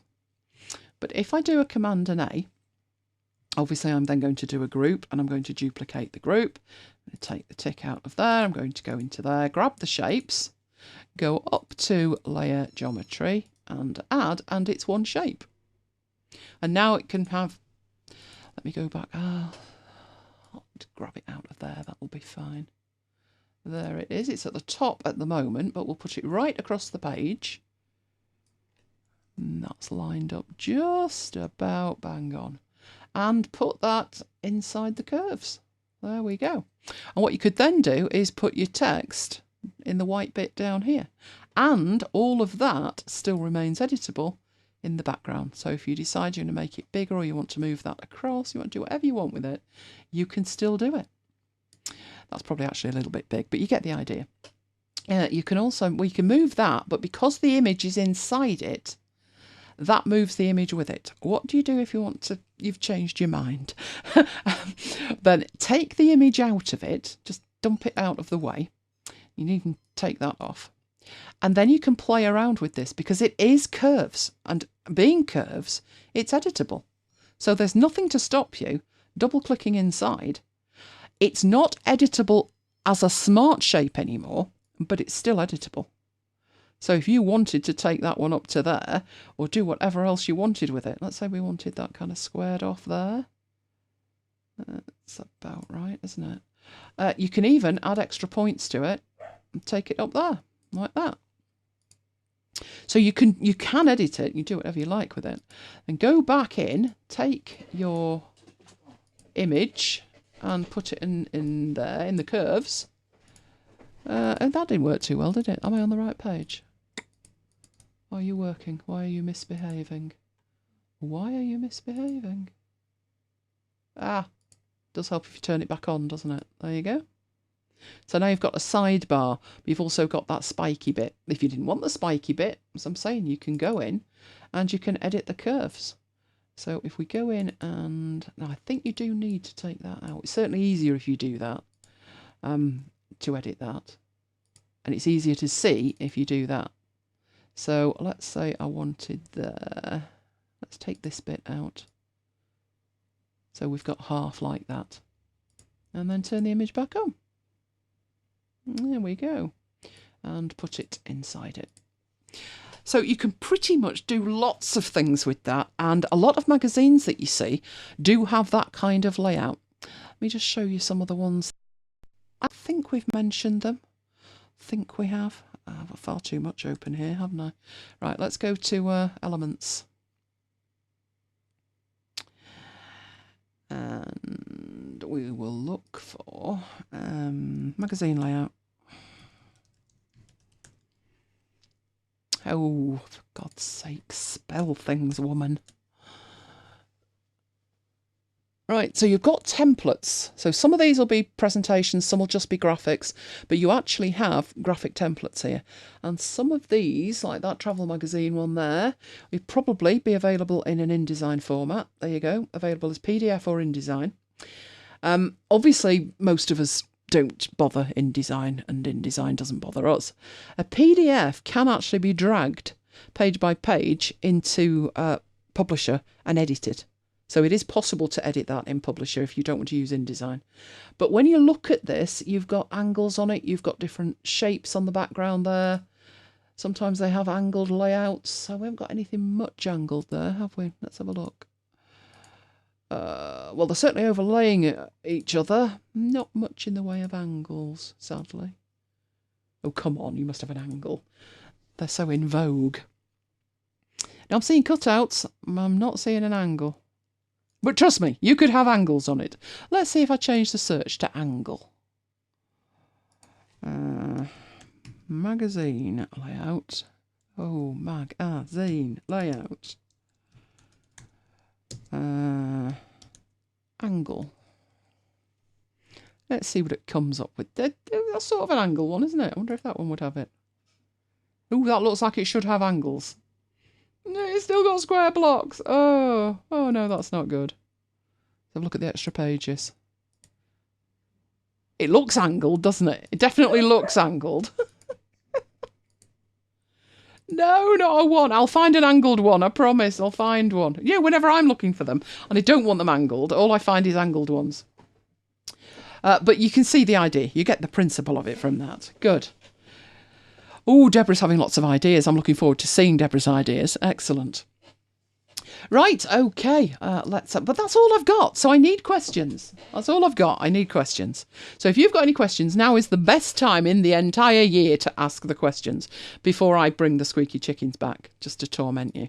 I reckon, when you look at these squeaky chickens, some people could be terrified of that. I reckon some people could have a phobia of squeaky chickens like that. I'm glad you heard her. We've been hearing her all night, bless her. But never mind. So I'm looking for questions. Before I head off and show you what's coming up. But if there's any questions, put them in there. Any suggestions, put those in there. Where did I go? That's where I was going. I was going back in there. I would love to do you an unboxing. And I probably could do you an unboxing if I could find the webcam. Tidied up in the week. That was a bad move, wasn't it? It's kicking around somewhere. It's not actually plugged in. So we will save the unboxing for our special show on Christmas Eve. We did this last year and we had an absolute ball. I would say it's more unplanned than normal, but tonight's been pretty much unplanned, hasn't it? But I hope you've enjoyed it. So what we do, 'twas the night before Christmas. I think we did a mega unboxing, didn't we? So I'm hoping by the 24th at 9 o'clock, I've got lots of stuff under the tree to unbox. I think from memory last year, I think we were going to do a tour and we didn't get round to it because we mogged off to Dunham and had a ball. So we might have to do that as well. Did I see some text chat come in there for you? Because it didn't come in for me. Graham unboxed 3 kilos of pear drops. Oh, were they all for you? Or were these gifts? And how many were sampled during said unboxing? I love sampling during unboxing. But I've been so good, it's been terrifying. Our news earlier today explains the name of the show from a couple of weeks back where we were in separate postcodes. That's why. So I have been left to fend for myself. I'll just say there was dog food in the kitchen and it nearly got eaten. I'm not big on shopping, am I? No, but I went out yesterday. I got to do the Costco run yesterday. Can I just say, never, ever, ever, ever, ever again. Costco's bad enough on an average day. But obviously the traffic to get there was horrific. We'd pre-ordered some sandwiches. Not for ourselves. Another do. I had no idea where to pick the sandwiches up from, because I'm sure the last lot were out. When I went to pick them up, there was a huge trolley. And they were out, but they weren't out this time. But they were very, very busy in the kitchen. That wasn't the worst of it. Queuing to get out was the worst of it. 35 minutes just to pay. Thought I was never getting home. So I could well have eaten half the sandwiches by the time I got out. Have you seen or used a notebook called Rocketbook? I have. What I found with it was it worked very well. You could get the scans done and everything. The pens were a bit of a nightmare. The problem with the pens was they worked brilliantly the second you take the lid off and you start writing.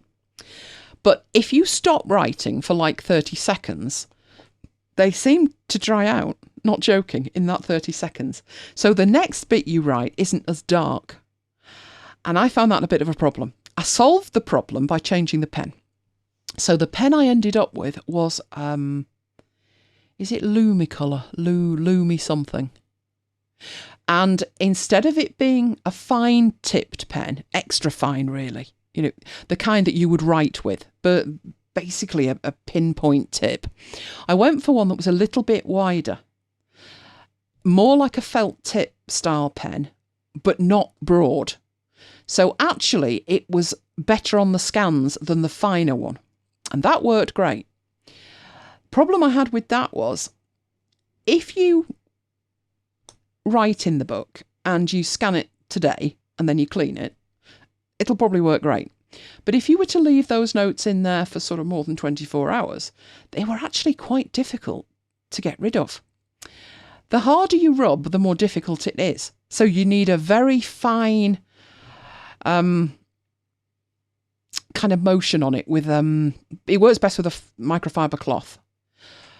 After time, I ended up with the book where the pages were quite dark, a little bit like, I'm sure we've all seen whiteboards where they've been written on, not with permanent marker, they've just been written on. And people have tried to clean them and clean them and clean them. And you can see like a dark mist all over it. And I ended up with that on the book. So I didn't go that way in the end. The way I went, I've got an ARC notebook.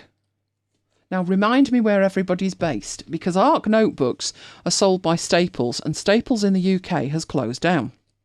So I have my notebook, and I would be without a paddle if I hadn't bought the hole punch. Luckily, I did buy the hole punch. There's now a black market in ARC hole punches. I was unaware of this, or I would have bought two. They're going for like £80 to £150, which is ridiculous. But if you've got the notebook and you don't have the punch, you can no longer buy the pages in the UK, but I believe you can in the States. Might need to send over there and get some on the black market. So what I do is I buy A5 paper, I punch it with my punch, and I put it in my ARC notebook. And any time that I do find that I'm writing something down where I grab a pen rather than anything else, it's on paper that I take out, scan, and then just throw away. See, you've still got Staples. Our Staples went bye-bye. First of all, they got rid of most of them, but there was a handful that were still cost-effective. They kept on. It's ARC, A-R-C. And let me see if I can find some somewhere. I'm sure I can find some somewhere. I just stuck a link in the chat. No, I don't want that. I want that, don't I? And then I want that. Right. ARC notebook. And that's what they look like. So yeah, that one's M by ARC, by Staples, ARC notebooks. You can still get them like, well, that one actually says staples.co.uk. Surely they've gone. Let's have a look. Is that still available? Somebody think about it. That one's an A4 one. Mine's A5. Maybe you can still buy them online in the UK. But you know, are you really going to pay £10 for 60 pieces of paper? Maybe they've got the, let's see if we've got ARC punch. Maybe that's a good way to get hold of an ARC punch. I didn't know they were still available online, did you? Not in the UK. That's what an ARC punch looks like. I paid £30. In fact, I think I paid 20. I think it was £19.99. So you can still get one. It punches A5 and A4. But the actual notebooks themselves, mine was an A5 and it was a black leather one. When you buy them, that one's got like a poly cover on it. So let's try ARC A5. They might not call it A5. They might call it something else. But I can assure you it's an A5. You see, they're not badly priced. That's a poly one, but it looks sort of like that. That's quite cost effective at £5.50 one. But what I did that helped, mine looks like that, but it's black. Is that the black one? That's mine. That one there. Oh, there's 5% off the brown one. Mind you, that's not right, is it? Have you seen the price of the brown one? What? You saved £2.20, £2.10, but it's £39.89. Genius. No, this was the one that I got. But you'll see here that you can buy spares and put them in. So it's sort of like a Filofax, only it's not a Filofax. It's a notebook. So you could buy any pages that you wanted. So these ones here are standard pages that are lined, but at the top, they give you a square box that you can put like the date in and stuff like that. So I bought a bit of those. The quality of the paper's stunning. It really is beautiful paper to write on. But, you know, £2.94 for 50 sheets. It's going at some, isn't it? So what I did was I designed my own pages. And that made scanning them a lot easier. If you put a border around your page, you know, you print it out to A5 or A4, you make your notes. You can even put lines on it if you want, which I did. I did in Publisher. Notebook, I'm sure it would be called. Would I have been logical and called it ARC? No is the answer to that. This isn't working for me properly. Oh, hang on. I saw something that said ARC there. Was it the right ARC? She is going to wear that chicken out, but she's enjoying herself, so leave her be with it. To search. But when I click on that, it clears my search. I put in ARC and I go back and then it says searching this Mac, and that's not what I want to do. I just want to search that. This is because of something I changed. Oh, hang on. It's strutted its stuff. It's somewhere in here. Oh, in date order. Would it be early doors? I did. Here's an example of some of the ones I did, which I'm sure. Yeah, there's an example. This one's A4, I think. But basically, I designed a page. That's what I want the page to look like, and then I print it out. So one of the things I did, it means instead of starting off, it's not bad in the States. That's not a bad price. What I did was I started off with a blank piece of paper. I used theirs for a bit. They had diaries and all kinds of stuff. But I thought, you know what? I want my own custom stuff. So it's easy. So I started designing my own like that. And I thought, well, that'll work. I can easily write the page number in the top, can put the date, and I can put a title. And I'm using the Cornell system there to ask questions on the left-hand side and do a summary at the bottom. But then what I did was take it a step further. That's fine. I could print that out and then use it whenever I needed it.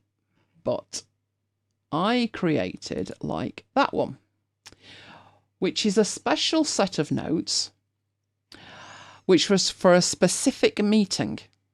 And why this was better was, it was for the School Development Committee. I'm a school governor in the UK, which is basically like a non-teacher person who sits on a board of people who run the school, basically. We oversee and make sure everything's tickety-boo. And I had this meeting to go to, and I was doing the minutes. And I thought, it's a pain when you're there to be turning over the page and writing on that it's the SDC and this is the date and this is the page. So what I did was I created an entire set of papers that I then printed out and worked on. And I think I made it, there you go, 30 pages. There was no way the meeting was going to go on that long, I can assure you. But I had those 30 pages. Now, actually, with that one, I think I might have done it digitally, but the principle's exactly the same. And if you remember, I had to cheat because there's no way to put in like an auto counter. So I did it with a master page with a page number on there. And that would work exactly the same. So you could design any type of page you want, write on it in hand, snap it with your phone. So Scanner Pro for me is the way to go, and then scan it in that way. So that was the way I got round. That notebook sounded fabulous. Basically, the notebook that you're talking about. Has everybody heard of these? Oh, has Pete missed anything? Pete, you've missed everything. Squeaky chicken night. Now you're wondering. I missed that bit about Graham. One big bag for you. Can't beat that. You cannot beat that. Right, Rocketbook is meant to be reusable. I found it a little bit difficult for reusing, but the scanning part worked great. The only thing is you've got to have a system. Once you digitize it, you need a system. And I think when I started, it was like a little bit fragmented. It was like when I very first started, I was probably using Evernote. I'll put it in Evernote. Another option is to scan it straight into OneNote. And I went through this transition from Evernote to OneNote. On OneNote, I couldn't transition everything from Evernote. So Evernote sat there as like an archive up to a certain date. Then I handed over to OneNote, and OneNote you can scan straight into it, which seems great. I had problems with OneNote syncing. And then, of course, I moved to Notion. And I decided at that point, everything that I'd been putting into OneNote could pretty much be better placed in Notion. So at this point, I've got this fragmented system with some stuff here and some stuff there. You really need a very strong system to get the best out of anything that you scan. So what I do with my paper stuff is I scan it, but then I add it into my Notion system and I tag the life out of it. You can, of course, if your handwriting's neat enough, OCR it on the way through. You could create a system in DevonThink. It really wouldn't matter which way you went with it. But you do need to sit and think and create a system that works for you, whatever that system may be. And once you've got that, you would be good to go. Yes, there's loads of stuff on Etsy. I was surprised. They're actually doing... The ones I stumbled across were for GoodNotes and Notability. And they were fully fledged planners. that had been designed. I know you can do it in Keynote. You could also do it in Affinity Designer or Publisher if you wanted. And they were fully fledged digital planners. So at the top, it had like January, February, March. You could tap on those tabs and it would take you through.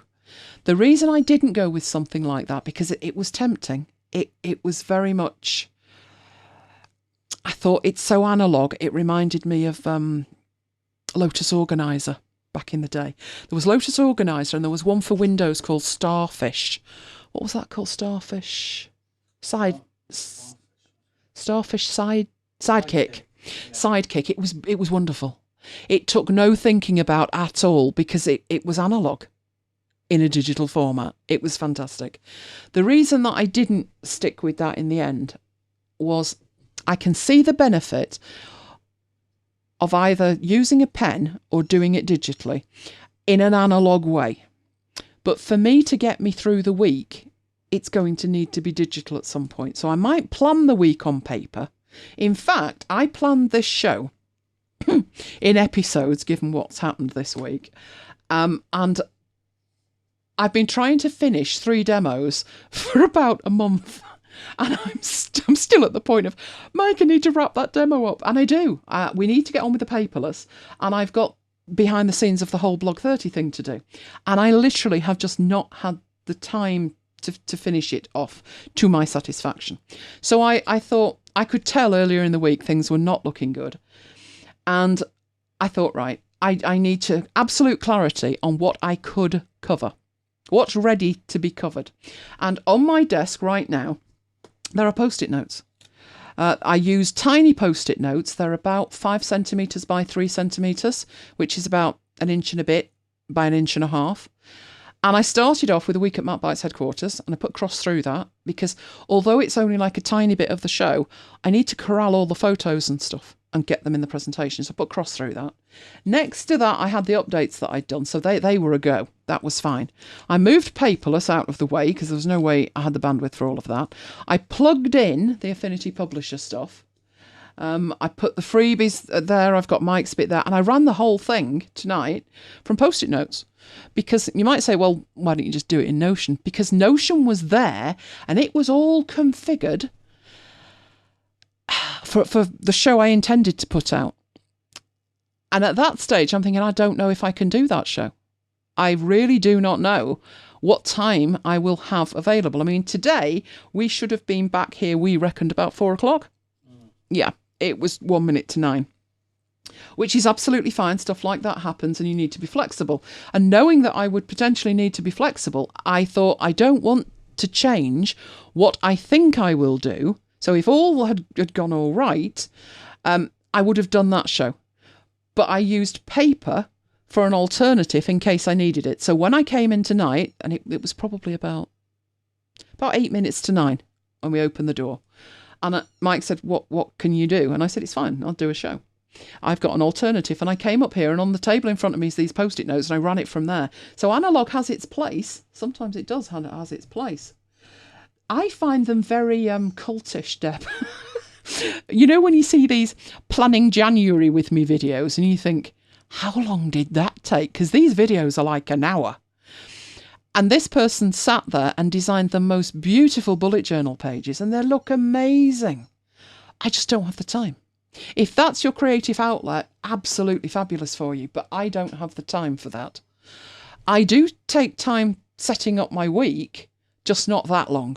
And the bit that I spend time with is the content, not the framework of it. The framework for me, I'll do a planning 2020 with me session. How would that be? Because I'm going to need to do that. I'm going to need to sit there and set out next year. But I don't sit there and draw pretty pictures on it. That doesn't work for me. But they get very cultish with it. And I admire them. The work's absolutely beautiful. And it must be amazing at the end of the year because what they do in December, go on YouTube and have a look. Something like flip through. If you go into YouTube and you put flip through, people take you through their entire year in their bullet journal and they are beautiful.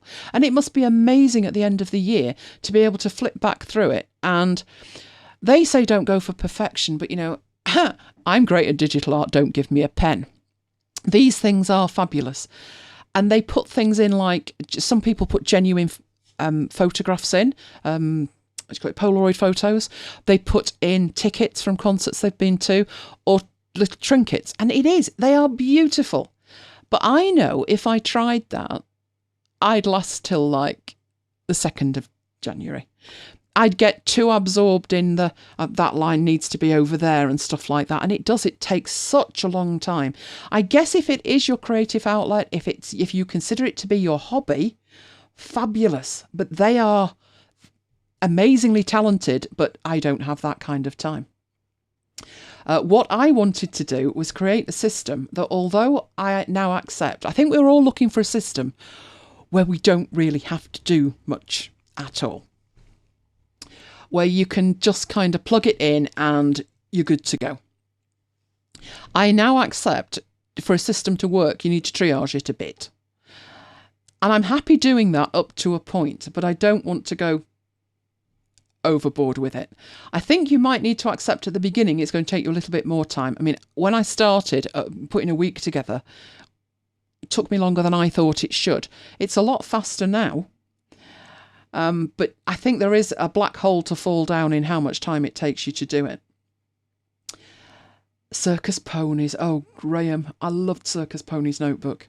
What I did with that was I got it, and like you say you never got into it. It really was an odd app. It was beautiful. It did look like Lotus Organizer up to a point, but it was more customizable than Lotus Organizer. So Circus Ponies Notebook was a digital note-taking solution. And what happened was it was a company with 2 guys in it mainly, who'd worked on a system from Next, the computer system that Steve Jobs sorted out while he was away from Apple. And they'd created a system for that. They then went their separate ways, and each of them took the code with them. And it forked at that point, basically. So you had Circus Ponies Notebook on one side and something else called Note Taker on the other. And I tried them both and thought, whoa, these are very similar. And that was when I read and got the backstory. I went with Circus Ponies Notebook in the end, and I loved it, but I'm like, how should I organise this? Because it was totally flexible and you could use it in any way you want. What helped me was I found a template from a guy who had done this template for himself, and he was based in Australia. And why that's relevant is they used different date format. So he had dots in his dates, which threw me. But he had this template, and if you mailed him, he would send you a copy of it. And it had, January to December in it, had contacts, and it had all kinds of stuff in it. But all of the pages were there. And then you could add your content, your individual customised content to the pages. So I think I did that the first time, Christmas 2006. And I wrote to the guy and said, really, I've just got Circus Ponies Notebook, really want to have a look at this template. And mailed him, he mailed me back, I mailed back, said thank you. And I used it for the year. And the following year, which would be Christmas 2007, he did another one. And he'd refined how he worked it. I'd customised my use of it a bit. And what I did was I would take the pages and I would plug them in to the system I'd got.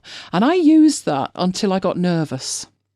And it worked. I remember going to a conference in 2006 and taking my Circus Ponies notebook with me as a PDF on a pen drive round my neck.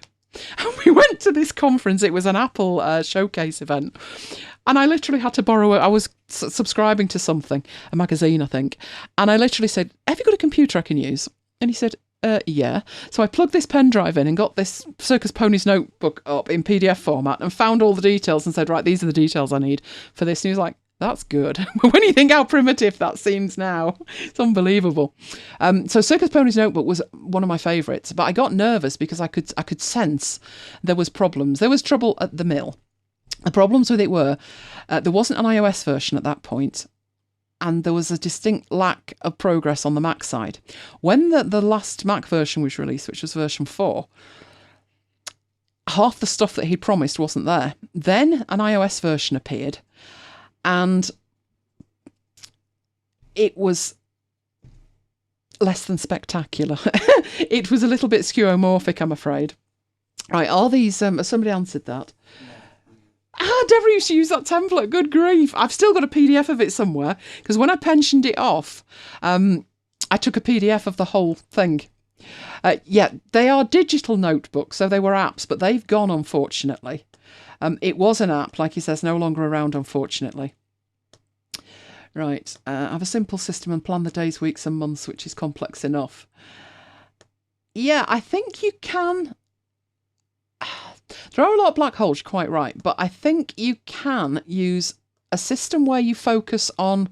I think it's important that you know what the big goals are, and then focus on the days. Otherwise, you end up with the days just being a list of what you did, and they might actually, the things you've done are not actually moving you forward. So what I wanted to do in Notion was build up a system where I could, if I was focusing on months, I could look at months, and if I was focusing on weeks, I could look at weeks. When I was using, I did build a system as well. I tried to replicate the template that I'm talking about. I did replicate it, or try to replicate it, the one that Deborah and I are talking about.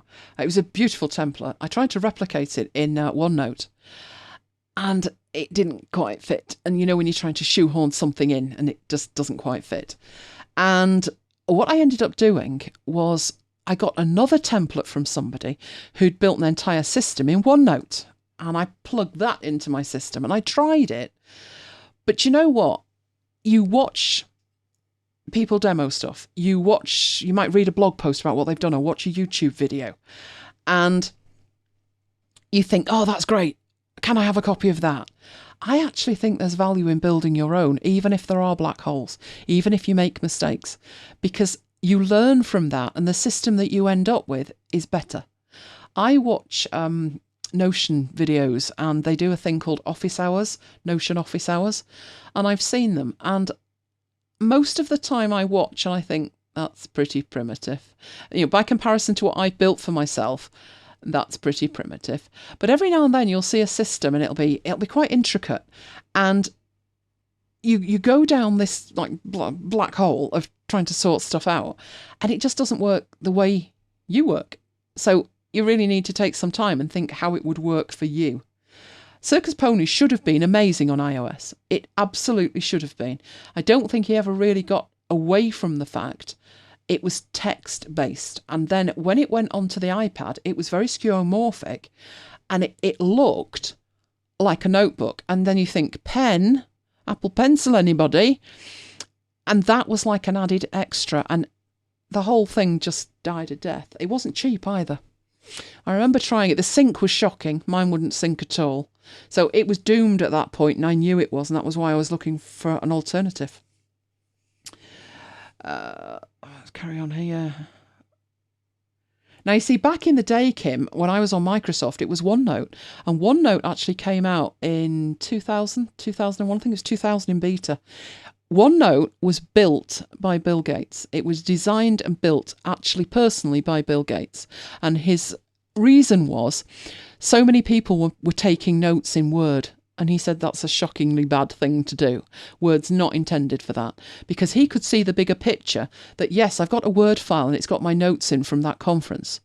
But there's no relation from that Word file to another Word file that's on the same topic. So he figured you needed a framework into which you could plug a range of notes in a range of formats. So text-based notes, images, handwritten. It was actually ahead of its time, and I used it on Windows for a good few years. When I went to the Mac, you would have had to, there wasn't a Mac version, so you would have had to have used the website. And that wouldn't have really worked brilliantly because the website was shocking as well. OneNote should be better than it is, and I don't know why it just doesn't work for me. I know Mike uses it at work, but doesn't work for me on that basis. What I am trying to do is take down the number of apps that I use. And when I say I use, I don't think I'll ever be able to get rid of Evernote because I've got 10,500 notes in it. Most of them are historical, but I do add to Evernote because it's got a great clipper. But I also tried Bear, which we mentioned earlier from Shiny Frog, and it's beautiful, but the more I put in it, the less I can find anything because it's all tag-based. Agenda is amazing if you work the way it works, and I'm afraid my head does not work the way Agenda works at all. It's a lovely app though, and if it does work for you, it's great. I think the thing with Agenda is it hooks into your calendar, and it kind of links so if you've got a calendar appointment on a certain day and you've made notes at that, they'll be linked on the fact they were on the same day. But for some reason that doesn't work great for me either. Notion's a kit to be getting going with, Stephen, and once you've built something, you'll fly. But actually that initial building phase is horrifically time consuming. I started it and I gave it a go and I thought, this is amazing. And then I hit a brick wall and I thought, I know this can probably do a lot, but I'm not sure whether I want to invest the time to do it. We tried other systems, not particularly for note taking, but for organising things, the things we now do in Notion, called Podio. We used Podio years ago. I don't think they ever put as much effort. I never felt they developed that much, did you? No. It was a very good system, but and you could put, I think they call them applications, and plug them in, but you could have built something amazing, but again, you've got that at the back of your mind, are these guys going to be around tomorrow, and what will happen to my stuff? I know that's probably how you're feeling about Notion, but that's how I felt about Podio. So we tried other systems, and what I'll say is, whatever time you take building something in any system, don't concentrate on the nuts and bolts of the system. Concentrate on your system and what you're building. So here's what happened with us. It's me that does all of that. I do all of the system design stuff for what runs the shows, etc., including the array of post-it notes for the emergency show tonight. And I started off building it. I built it in Podio. And we both agreed it was a little bit too heavy. There was too much load time. It was an online system. There was no apps. You basically ran the thing in a browser and it was too slow for us. It was just too heavy to load the stuff in. But having built what I'd built, I wasn't even bothered about taking the data out. I just sat down with a piece of paper and said, right, this was what you built. Improve on that. And I think the next one we went to was Trello. And that's exactly what I did. I thought, right, well, it's a Kanban system, which is columns of information and cards. And a card could be a task, it could be a show, it could be anything you want it to be. Podio was nothing like that. Nothing like that at all. But I was able to take the principle of what I'd built in one and think, well, how would I build that in this? We then went from Trello to Asana, which was very similar, but the filtering was different. And that appealed at the time. And I did exactly the same again. You know, this was what you built in Trello. That's what the diagram looked like. How would you build that in Asana and how would you improve it? And it was better. For other reasons, we ended up going back to Trello. Then we went to ZenKit and I had to build it again. And I said to Mike, ZenKit, that we've landed, this is it. The reason being you could link two tables and you could never do that before. So before I had to work around a system limitation. But once I could link the tables and hook it into my Google Calendar, I was away. That was it. That was the system we were staying with. And we spent a lot of time building it up and making filters and views and all kinds of things. It worked. To the point we decided we were going to pay for it. We had a free account at that point. And I said, well, basically all it gives you is like more stuff, but we're going to hit that limit. So we'll pay for it. And I contacted support with one query, a simple query about payment. And they didn't get back to me. Fortuitously, while I'm waiting for a reply from them, I had a look at Notion again. And I thought, that looked good. It was a shame it didn't work. And it just clicked with me. So after a week and 3 emails, just asking this simple, can I give you money question, I thought, do you know what? You clearly don't want my business. So I thought, I'm a great believer in if it doesn't feel right, it's not right. And I thought, if they're not going to get back to me after 3 emails, I think I need to look at something else. You know, the universe is telling me to look at something else. And what was there to look at was Notion. But I didn't start from scratch in Notion and build a system from nothing. I mean, I did in terms of I had nothing in Notion at all. But what I did have was concept diagrams, process flows, and the experience of implementing the same system in like 9 other applications. Podio, Trello twice, Asana, ZenKit, OneNote, Evernote, you name it. Ultimately, it's the same system. I'm asking it to do the same thing. What I want to say to it is, right, these are the shows we need to produce. These are the content we'd like in them. Can you sort that mess out? That's what I need it to do. So when it came to move from ZenKit to Notion, I said to Mike, I'm thinking of moving. He went, oh, not again. I said, yes, but this is what I'm thinking. And what I said to him was, I'm not concerned about taking anything in that we've already got. Not interested. Let me just see if I can basically rapid prototype a system that could do one show.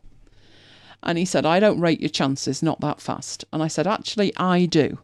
Because in my head, I know exactly what it should look like.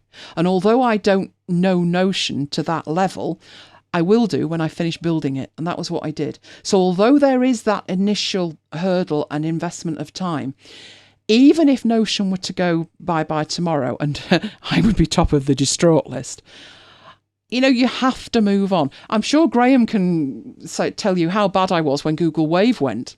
Google Wave was just fabulous. Everybody else thought it was a communication system like Slack. Me? Oh no, it's going to run the show. And it did. It did. And I was heartbroken when that went, because I felt there was nothing else that could do it.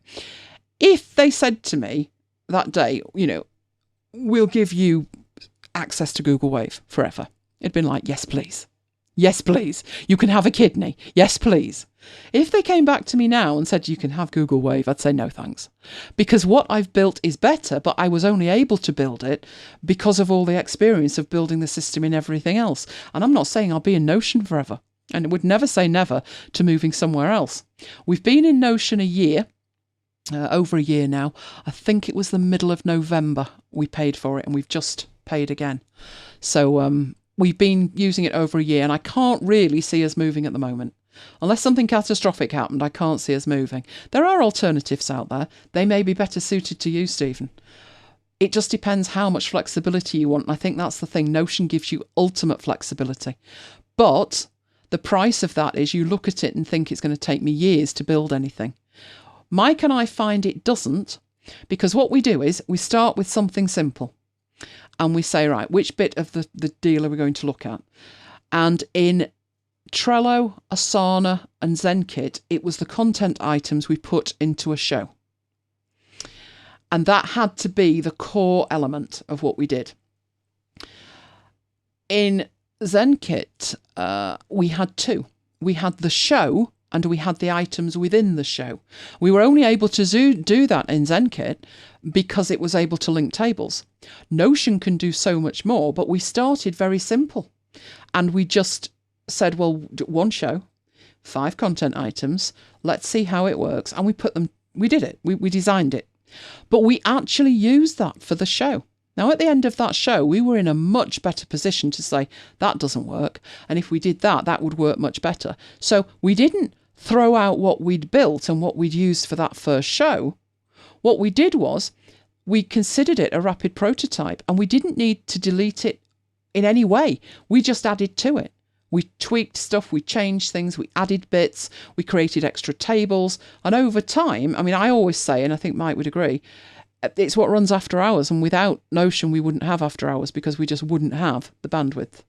But as I would never denigrate anything else, and as I've told you tonight, behind the scenes, I'll take a picture of my desk to put on the one you're looking at now, the After Hours Christmas Eve show, of these Post-it notes on the desk. And in an emergency, that was faster. Simple as that.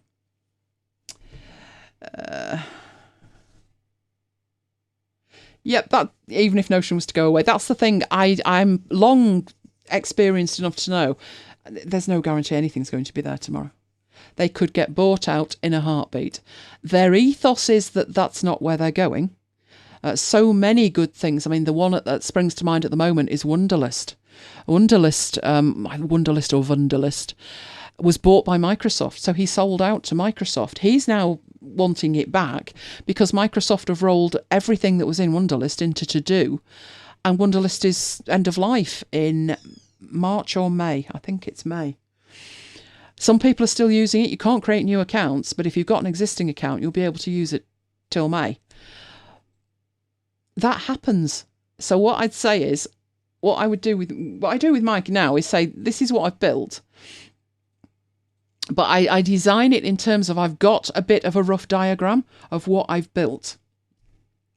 And then if I needed to, I could rebuild it in something else. Simple as that. We could probably run it on spreadsheets if we had to, but we just don't want to. But if we had to, we could. And we can download our stuff from Notion. It does let you back it up. But it would be a lot more time consuming. It would nowhere near be as flexible. Agenda is beautiful. It is very beautiful. They have a very interesting subscription model. While you subscribe, you get updates, and you get any updates that are in that time frame. And you get to keep them, I think, after the subscription is finished. I think that's the one. I think they do it. I'm not sure if Bear don't do something similar. And it's not that expensive either. It's beautiful. It just doesn't seem to work the way my head does. I don't think, it's certainly not powerful enough to do what we do in terms of sharing the stuff we share. But just on a personal level of using it, I did try and it didn't gel with me. But it will gel with other people. So if that's the one that works for you, I found it too... I got concerned, I think, whether it would grow with me. Because as I said with Bear is also beautiful. Bear is really nice because its implementation of Markdown is fabulous. Bear is absolutely gorgeous. But the more I put in, the less I could find it. And it was because it worked on tags and subtags, and that was it. And I thought, well, I don't always have time to piddle around tagging stuff.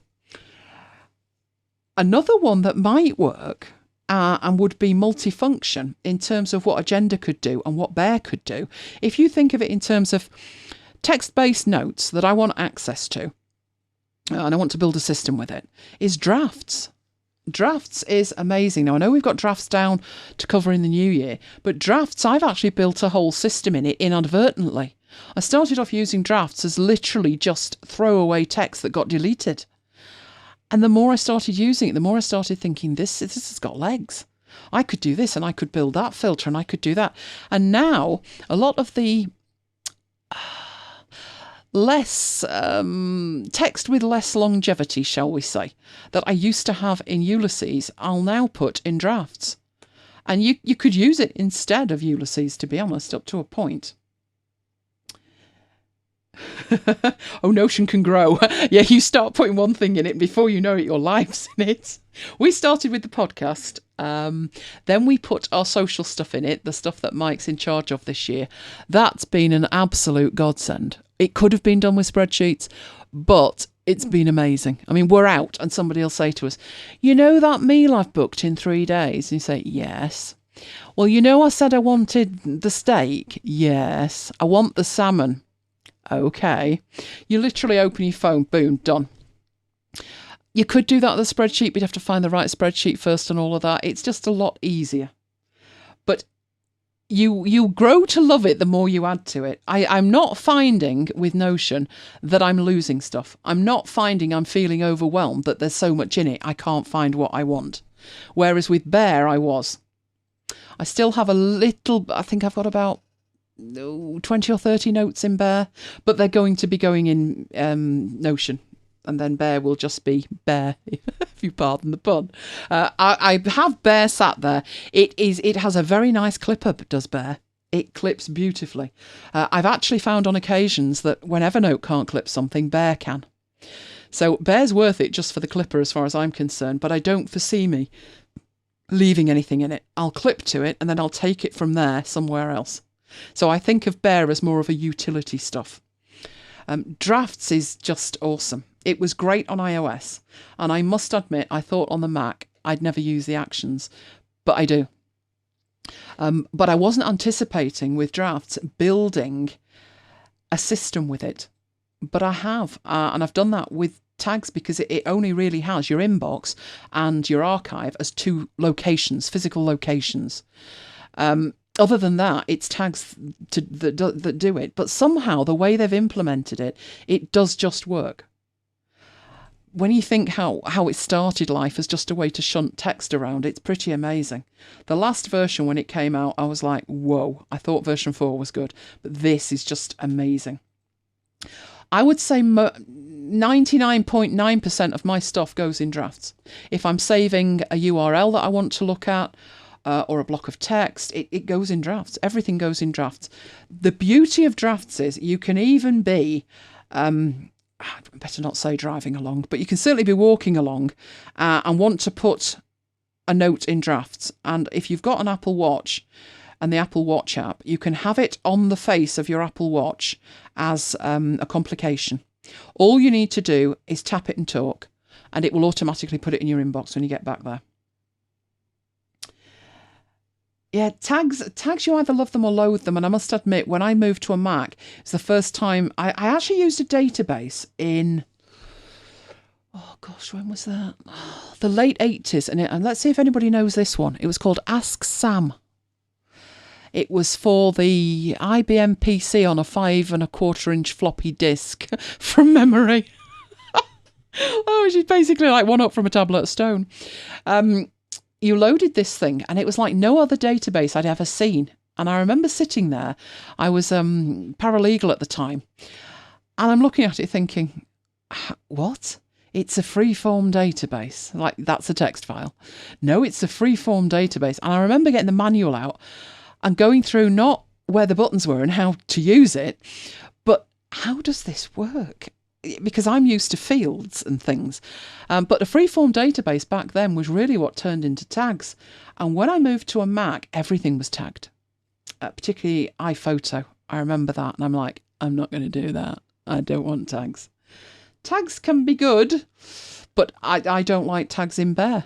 But it's ridiculous because I'm fine with tags in drafts. What's wrong with me? I don't know. I'm not overly fond of tags in Evernote, I'll be honest. I would much rather have a hierarchy of notebooks than I would lots and lots and lots of tags. I think what it could be is in drafts, I built a system. And in bare, can I honestly, hand on heart, say I've built a system? No, I've just put random tags on random notes. And I think if I did take the time and I sat down and built a system, maybe it would feel better. Now, tags are supposed to be fluid enough that you don't need to sit down and build a system, because that would be too structured, and tags are meant not to be that structured. But there's something in my head where I don't trust that I'm seeing everything. I don't trust I've tagged everything. So as Stephen's saying, you can't remember to use the tags. What I do, there is a way in drafts to filter for untagged notes. So what I do is I clear the inbox, I put everything in the archive. I didn't used to, but that was before I built my system. So everything goes in the archive. At that point, I've got an empty inbox. I filter on the archive for anything that hasn't got a tag. And then I apply a tag to them. To be tagged. I know, but hey, at least they're tagged. Because at that point, I'm then, as far as I'm concerned, starting from scratch. I'm sitting there looking at a pristine system, even though I have like 3 or 4 years worth of stuff in there, but it wasn't tagged to start with, so I'm no worse off. And that was how I got to the point where I could then use my tags. Another thing that I did with tags is I did a full import from drafts 4 into drafts 5. You could either start again or you could import. So obviously I did the import. But you got the option on the import to tag everything that was coming in. So I tagged everything that was coming in with drafts 4. That enabled me to differentiate between what was old notes I'd imported and the new stuff that I added, because it didn't have the drafts 4 tag. I still ended up with a few notes that I added to my inbox that didn't have any tags on. But what I try to do, by keeping the inbox empty and moving everything into the archive, nothing gets put in the archive without a tag. I've also been very restrictive with the types of tags that I've got, because I felt in Evernote, which is a system I've used since it came out, so 2007, 2008, I've got far too many tags. And what I was doing then was I had no system other than tagging something in the way I felt it needed to be tagged, which was great. But now I've got like 5,000 tags and I can't find a thing because now I don't know what I'm looking for. How would I have tagged that? Well, it could have been this or it could have been that. That's the problem with tags. So how I've mastered that in drafts is to put in there only the tags that I need. But I think if you sat and created a system of tags, you're probably better off. But I've moved over to the para system, which is a head start for me. That's my top level. And what I'm finding is underneath that level, if I create the next level down for each project or each area that I focus on or each resource that I have, I don't really need the tags. So it's more of a physical thing. And at the moment, my folder structure is quite flat as well. So I could definitely implement it in Evernote because I'd have a stack for the PARA of para and then within them a notebook for each project or each resource or each whatever. I think there's still benefit in tagging them, but I haven't got my head round my Evernote tags yet. That's where we're at. Oh, good. Glad you find it useful, Stephen. We shall look at that in the new year. But for now, I think we'll wrap up. I think we've done quite well to get on for 2 hours 52 minutes. Oh, 51. I was a minute late. I do apologise for being a minute late. It's been a challenging couple of months and a particularly difficult day. So kudos for Mike for getting through his Excel stuff. I will go and look after him now. But we, as you can see there, will be back with our special Christmas Eve show. If you have got anything you would like to be covered, then let us know. We'll probably be doing the last 2.5 weeks at MacBites headquarters because stuff has been happening, as you know. But stuff's always happening here and we do like to share it. So we'll definitely be covering that. But pretty much we're going to take a little bit of a break now. We've still got a service tomorrow, so we'll get that done. And we will be back on Christmas Eve, but we are going to take a little bit of time. He doesn't know it yet, but I'm going to let him take me out to lunch. He looks quite surprised at that. It's going to be expensive. just letting you know. We'll try and get in somewhere for lunch. But the problem we've got is I don't know what it's like for everybody else, wherever you live. It's too peoply out there for me. There's too many people on the road. So I'm pretty much saying, like, out of my way, only I'm not being quite that polite. But I did have 5 boxes of sandwiches to deliver. And I'll tell you all about that on Christmas Eve, what we were doing that night. That was a good night. So thank you very much for being with us. I am so glad we were able to make it. We didn't want to. I was sitting there at 7 o'clock trying to work out how to get this off live. But we've got a question.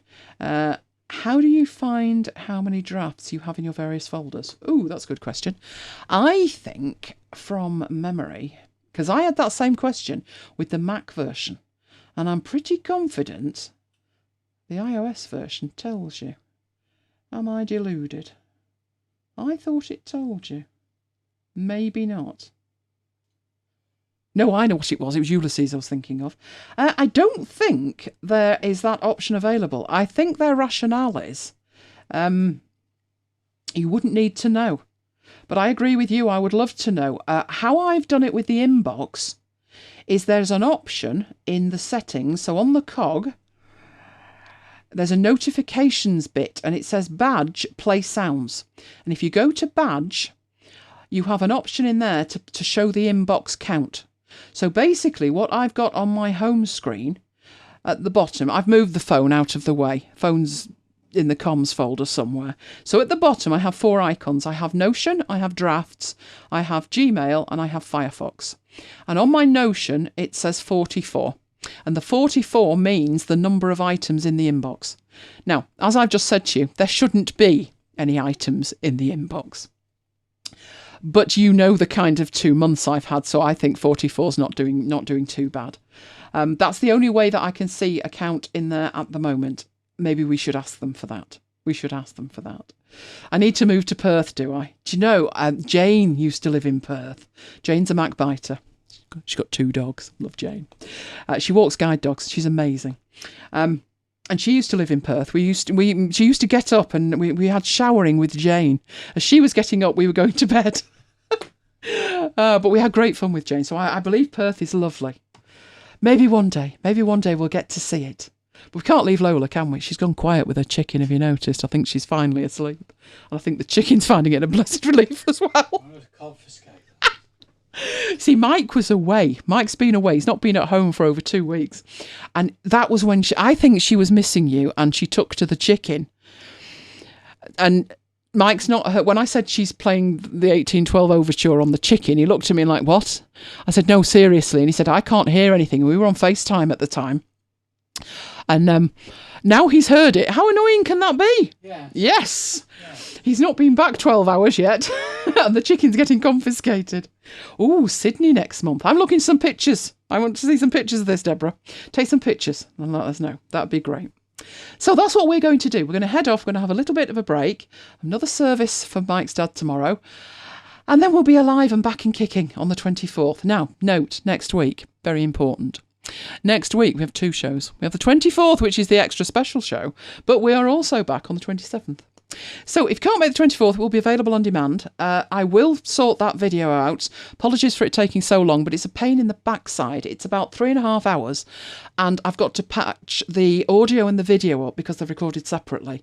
And then I've got to process it, and it's so long, it takes such an amount of time, and obviously I've been running backwards and forwards and things, but I will get that done, and I will let you know. We haven't managed to get, well, we're 2 minutes out sending that mail out, so I think we'll have to back time it, Mike. We will get a thing out today with an advent. We won't let that disappear. No, you will get your Friday advent and your Saturday advent. But other than that, still early evening in America. That's a good point. We'll send it out US time, and I'm not behind until America is in tomorrow, if you're with me. It all makes sense to me. You've got 8 hours in that.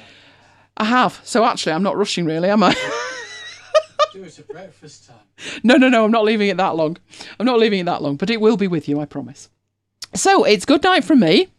It's good night from me. And we'll both see you on Christmas Eve. From the chicken. Oh, the chicken says good night. Squeak, squeak. The chicken says good night. So great to be with you guys. We'll see you on Christmas Eve. Bye-bye.